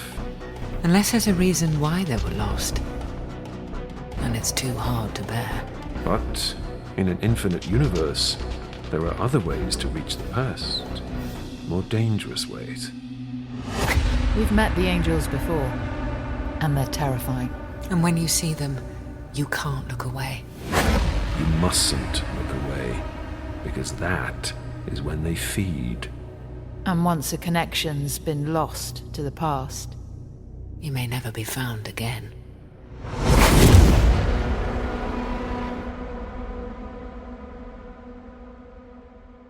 Which obviously this is when we talk about the release of the month, it will be the release of the previous month when this podcast comes out. So this is technically starting with a December 2022 release. I quite liked the volume. I obviously have listened to it. When I say I listened to it disjointed, I listened to Here Lies Drax about a week and a half ago, and I finally got around to listening to the next two today. Yeah, so you probably have a fresher memory of some of the stuff than I do, because I listened to it like over 2 days when it came out. But yeah, no, I'm with you. I really did enjoy this volume. I suppose what we could do is maybe break it down episode by episode, really. Yeah. So that we'll start with Here Lies Drax by John Dorney. Indeed. I quite liked it. It's not even it was still I really liked it. I just wish that And obviously, spoilers ahead. Yeah, so just to make it very obvious, everyone, we will go into full spoiler talk with these. We're not going to hold back. Yeah, I just wish that Shane Ritchie had been Drax. Yeah, so you spend a lot of the story obviously thinking he is an incarnation of Drax, and at the very end it's revealed no, he's not. The one person who said he was Drax wasn't Drax, which, I mean, for a Drax-related story, it does fit well, but Shane Ritchie was just such good casting. It is really sad to me that he wasn't actually an incarnation.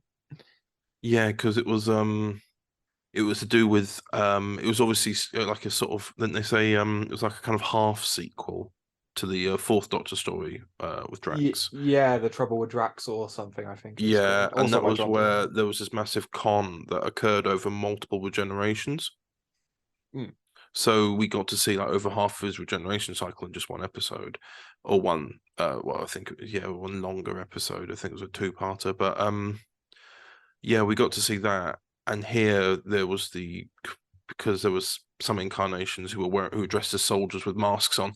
It was the idea that this one could have been that same Drax, you know? Yeah.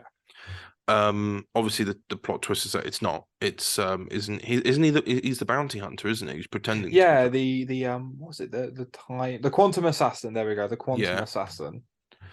Yeah. Because I've got a very soft spot in my heart for Shane Ritchie. I remember times during like 2003, 2004 EastEnders. Yeah. And you remember the Christmas specials, Alfie and Kat from EastEnders and everything like that.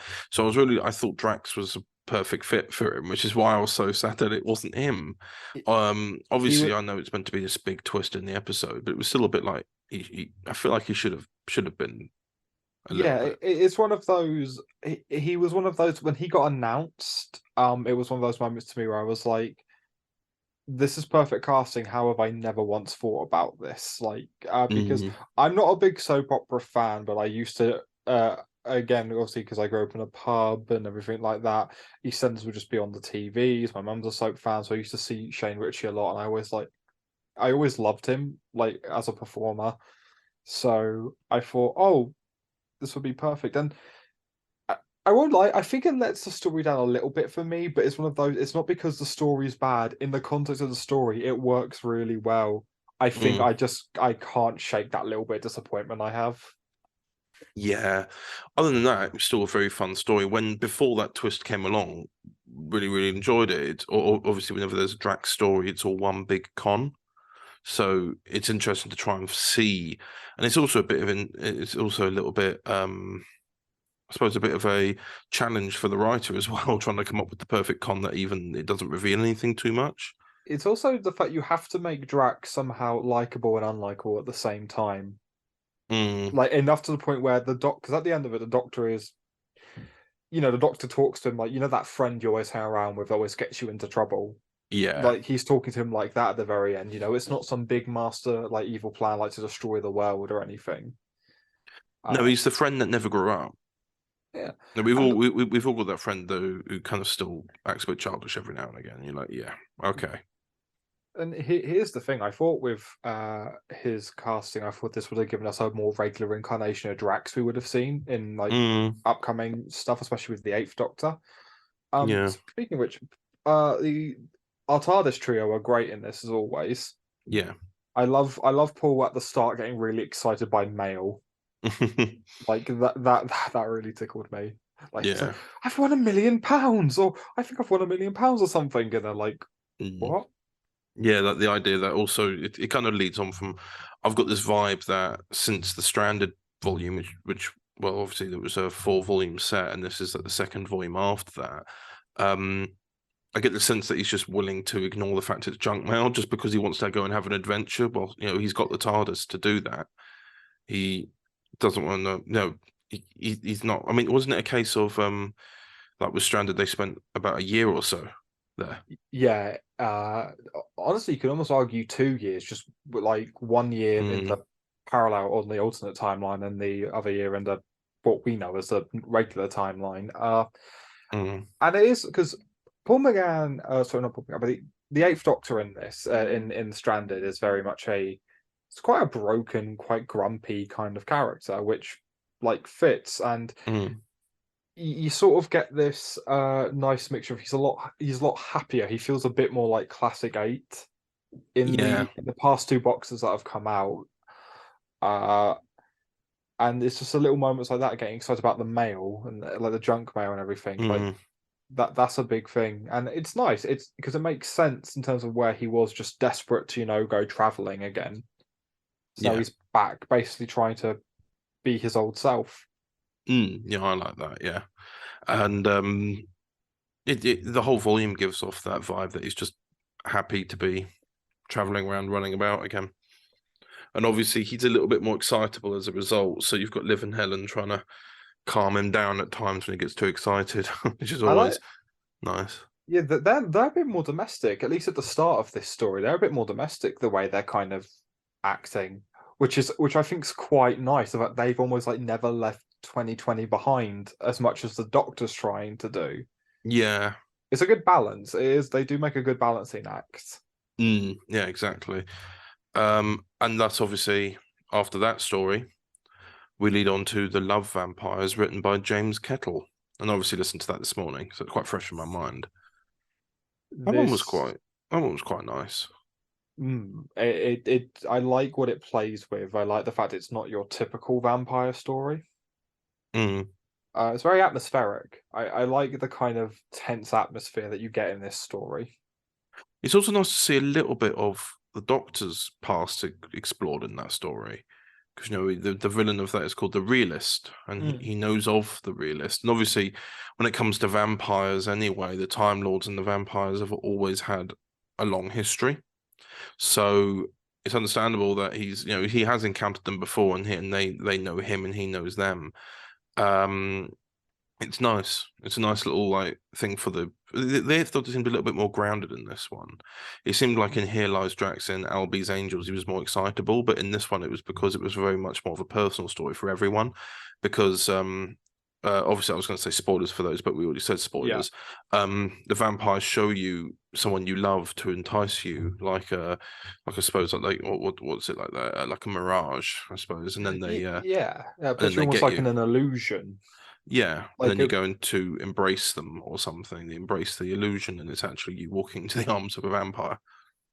And I think what I found with the Doctor in this, I like the idea because, again, spoilers, but we do get the reveal at the end where a lot of what the Doctor was showing was almost like a lie. It was almost like the Doctor kind of using some existing memories and altering them a little bit to sort of deal with the vampires and get them to show themselves, but it does do that very interesting thing of there has to be a grain of truth in some of these. Yeah, there has to be something in there, and it was obvious that when he saw his hallucinations, he could recover from it quicker, and he just ran off. He just ran off whilst it followed him, and then obviously at the end he, like I said, he does know them, he knows of them, and they seem to think that they had something special with him. Obviously, that's not really explored. Really, it's still left very obscure, which I like. It's left in you get left with what was real and what was not real in terms of what information you find out about the Doctor there, which I quite like. Yes, exactly, and as well as that, like how we see Liv react to the hallucinations, and we see Helen certainly react to the hallucinations. I like Liv with her guard down a bit. That was what I found quite interesting, especially because, to me, because obviously Helen is the first one out of our trio to kind of experience this. Yeah. So part of me thought that Liv was going to involve Tanya or something. Yeah. But no, it wasn't that. And I don't know if the character that gets referenced here appears in the robot spin-off. I've not listened to them yet. But it was, I don't know, it's quite nice for it to be someone different. Well, that's the thing. It went back into like the love that possibly never happened and you still hold on to and stuff like that. And sometimes I think love like that might be a little bit easier to manipulate because you kind of look at like that through rose-tinted glasses. Yeah, like the love that never was. It's always what ifs and hopeful stuff. So as a result, you are going to look at that in that light. Because especially when Liv is kind of like talk about, this didn't happen, and the guy goes, "But would it be so bad if it did?" and she starts to let her guard down with that. Well, no, of course it wouldn't be. It portrayed like kind of romantic and loving feelings very, very well, I think. Mm-hmm. Not completely stereotypical, if that makes sense. Like, it did acknowledge, hey, this didn't happen, but I kind of am sad it did, and I wanted it to happen. Yeah. No, I get you. I suppose then we move on to Albie's Angels, which was written by Roy Gill. I, of course, also listened to that one today as well. So that's a lot more fresher. That one was much more bittersweet because it seems like, I mean, that's where the title comes into it with connections for family and stuff like that. You've got the best friend of the Doctor, kind of best friend of the Doctor, Drax from old school. You've got the love element from the Love Vampires. You've got Albie's Angels, which involves more sibling love and family that way. This was a beautifully done story.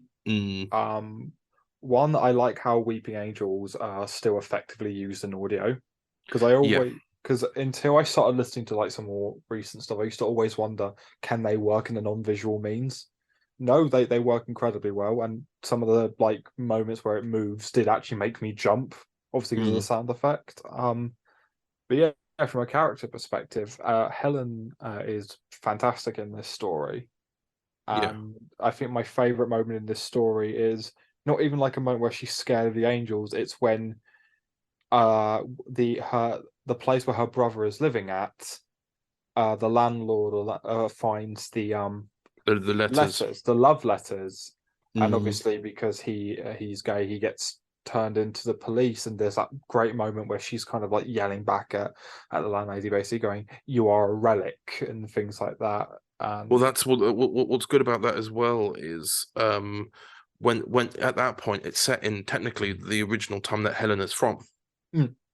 So it shows how much things have changed for her during these travels, where obviously they visit 2020 Soho, which they got used to. But when she goes back to the 60s, where she, where she met the Doctor and Liv for the, I believe it was the Red Lady, wasn't it? I'm pretty sure, yeah. She's come back with having had that character growth. So whereas she is from that time originally, she's from that time originally, so she would have shared those views at one point, or potentially had to go along with them. But now, as a result of the traveling and confidence, she wouldn't speak up. I doubt she would have spoken up, even if she disagreed. I think she would have been more like a silent disagreement. But no, you definitely see her as a much stronger character. Yeah, I agree. And overall, I still really like the episode. I like the fact that it's over quite early on. Like, you have a decent 10 minutes where the story's already finished, and it's just exploring the characters and where they are by the end of it. I think you needed it with a story like this, because with like Here Lies Drax, it's quite a light-hearted kind of story in the grand scheme of things. So, you don't really need this emotional wrap-up. And to an extent, you have the same with Love Vampires, because a lot of the Helen and Liv dialogue in that story sort of help with the kind of like emotional wrap up, because we know the Doctor's not going to really go into detail about anything he saw. No. But with this, like you said, just the actually being able to sit down and have these moments, these nice little character moments. Yeah. Strongest I agree. story. I think it's definitely the strongest story out of this box set. Yeah. And I suppose now, in terms of the whole volume, let's discuss some of the theories we've had, certainly from what lies inside and through here into connections. When I started, I think I finished What Lies Inside before you, so it's kind of weird that we mirrored each other on this side. But when I was listening to it, I made a lot of notes that I was talking to you about, which was about how, for example, in terms of the sound design, it's more reflective of the new series sound. So the TARDIS landing is now what the new series TARDIS landing is. Yeah. And I certainly heard this in Albie's Angels, at least. The Vortex is now the same sound as the Vortex from RTD's first era. The TARDIS doors sound the same as what you could say is Eccleston and Tennant's box. Those things start to bleed in now, and you're like, okay, hang on. we're starting to notice something here. Like there seems like because we've been under the impression really that for a while they're potentially looking to marry up with Time War. It felt like where it was going, because me and you thought it was going to happen in Stranded. At the end of Stranded, we thought it was going we had to... this idea. We had this idea that at the end of Stranded, he'd have been gone for so long, and that he'd come back and find a universe at war. And you get hints of that in a Dalek story for What Lies Within, where obviously you have them mentioning, the Daleks are fighting a war, and there's that line where he says, "Oh, I'd love to meet like the race that could scare the Daleks." I'm like, "Oh no, no, Paul, no, yeah, Paul, please save your innocence." And yeah, it's because I remember me and you were hoping. And it sounds bad because like we both love Liv and Helen. We both think they're good characters, but I genuinely wanted them to leave in this. Yeah, it's not even that we're looking for new companions or anything. I just like the connectivity of everything. And at the end of Stranded, we've already seen that they all leave as a three, but then Liv comes back by herself, and already packed and everything. Because I thought, and I remember telling you this, because the next Eighth Doctor release that we have next month is Time War. And so in the time we had Stranded, we had the last one was Stranded, then we had What Lies Within, and then we had the Ninth Doctor box set, which has Liv and Tanya appear. Like obviously for Liv and Tanya, it's after Stranded. So I thought, oh, okay, is this building up to like them leaving? Because I thought because obviously there's that line in Albie's Angels where they're walking around 2020 Soho and the doctor makes reference going, "Oh, we could check in on Baker Street and make sure Robin's not burnt down the place," and Liv has the line of, "I don't think I'm strong enough to face it yet." And I thought, oh, is this going to be a thing because like Helen faces something she's afraid of, like the loss of her brother and things like this, and I thought it would kind of lead into both their departures. No, I get you. Yeah, I think the thing is, it's one of those things where it's like you've already seen the companion leave, so there's not a lot you can do. Like, at least for me, anyway. I mean, I'm sure they'll find new ways to do this. I know that Liv leaves alive.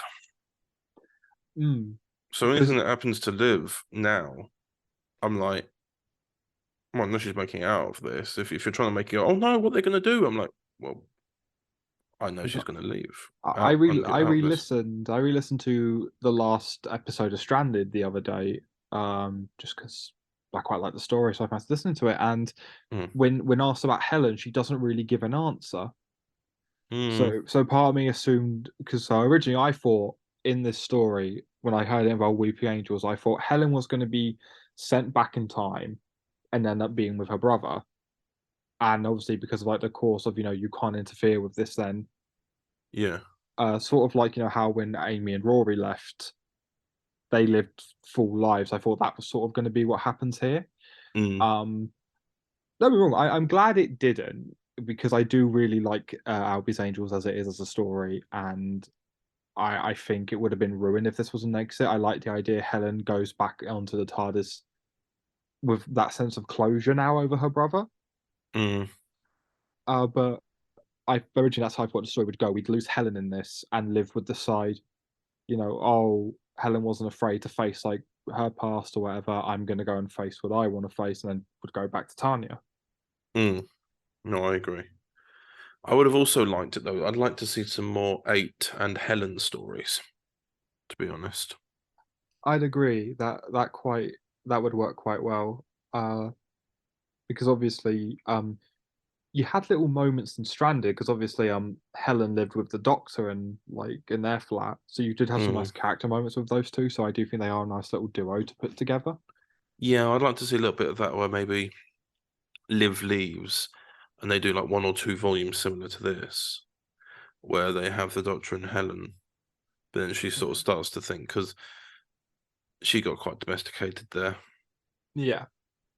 Maybe, you know what I mean? It's like, well, I'd like to see some Doctor and Helen stuff, and we got to see some of it for a little bit in some of the previous stories where, Liv would get captured or something.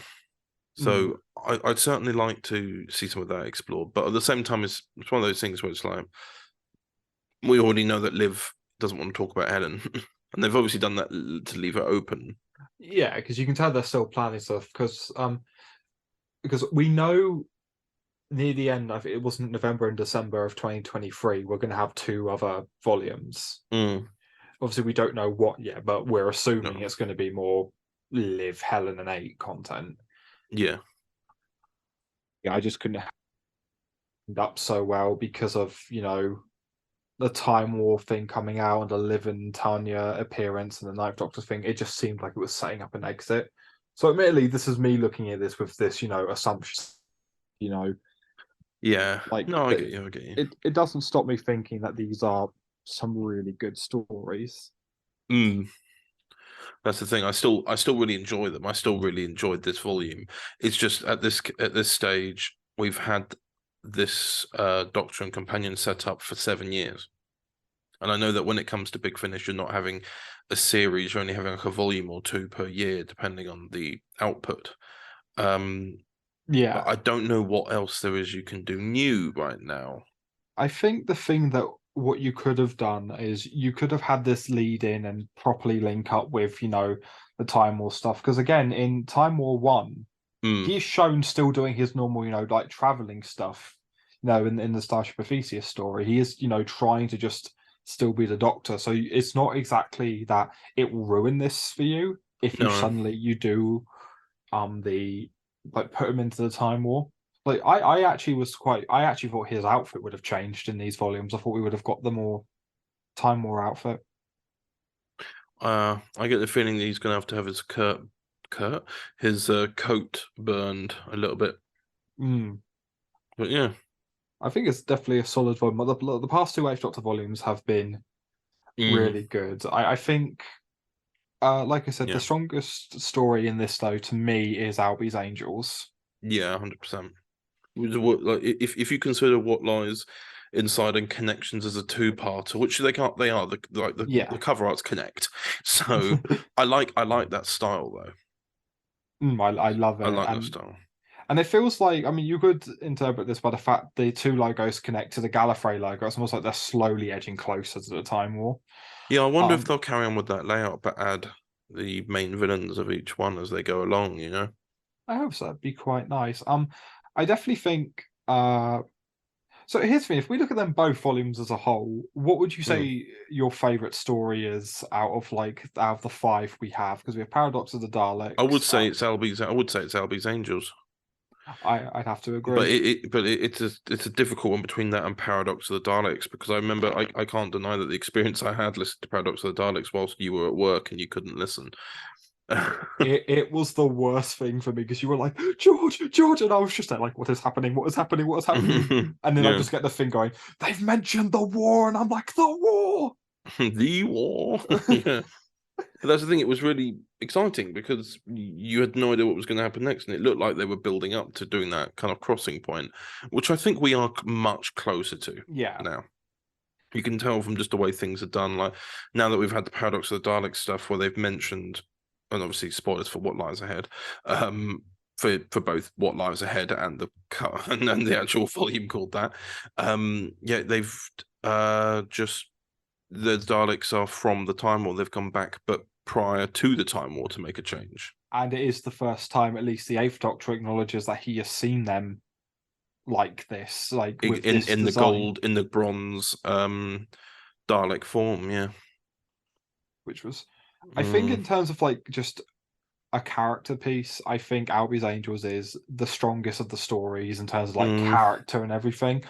Again, I think excitement, definitely Paradox of the Daleks for me, but those 2 are the strongest stories. I think for the most part, I think they've all been pretty good. I wasn't like the what was it, the Dalby Spook wasn't my favorite. It wasn't the worst or anything. It just wasn't I think that's the weakest story out of the 2 sets. I'm not necessarily saying it's bad, but it's just very standard, I think, if that makes sense. No, I know what you mean. Yeah, I did like it either way. It was a nice sort of felt like you were kind of going back in time in the era a little bit, and I think that's what we needed a little bit of, especially after the big two-parter story. You know, it felt like it's like when you get the after dinner mint at the very end after a big meal. It's a palate cleanser. Yeah, that's it.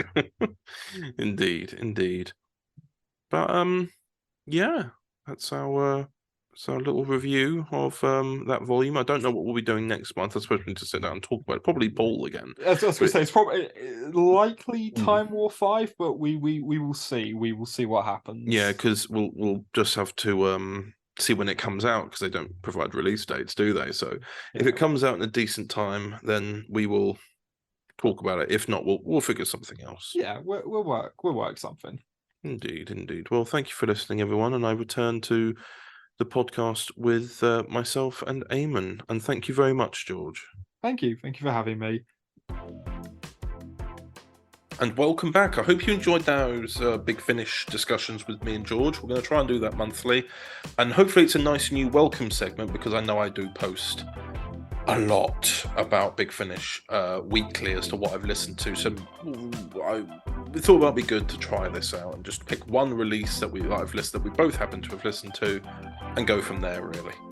But hopefully it worked out well. I think we're aiming next month's one to be probably the 8th Doctor again with Time War 5. But we'll see, because we don't know when Big Finish release this stuff. So we have to pick at an appropriate time for us to also record the podcast.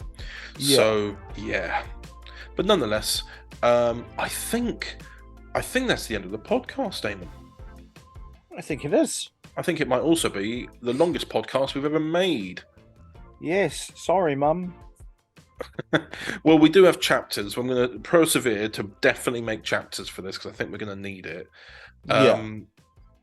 Yeah, thank you again for listening, everyone. And once again, thank you to the Overton Audios patrons, Anya Coyle, Peter Scott, TT Productions, Chelsea Lagan, Delta Effects, and Joe Eddings. And yeah, Eamon, are you saying farewell as well? I will say farewell. No, I'm going to stay on the podcast for a bit of absolute silence. Yes, I will sit on the podcast. There'll be another half hour of me just sitting here going, "Yep." Oh, good. Well, anyway. Yeah, no, I shall say farewell as well, and see it was and lovely. It was lovely to see you, Eamon, as always. And yes, I hope everyone else enjoys. I hope everyone enjoys the podcast. We will be talking more about Doctor Who Divergence next month, because this podcast has been so. I can't explain how setting this up over Christmas has been the worst decision of my entire life. Bye, everyone. Bye. Bye. Farewell.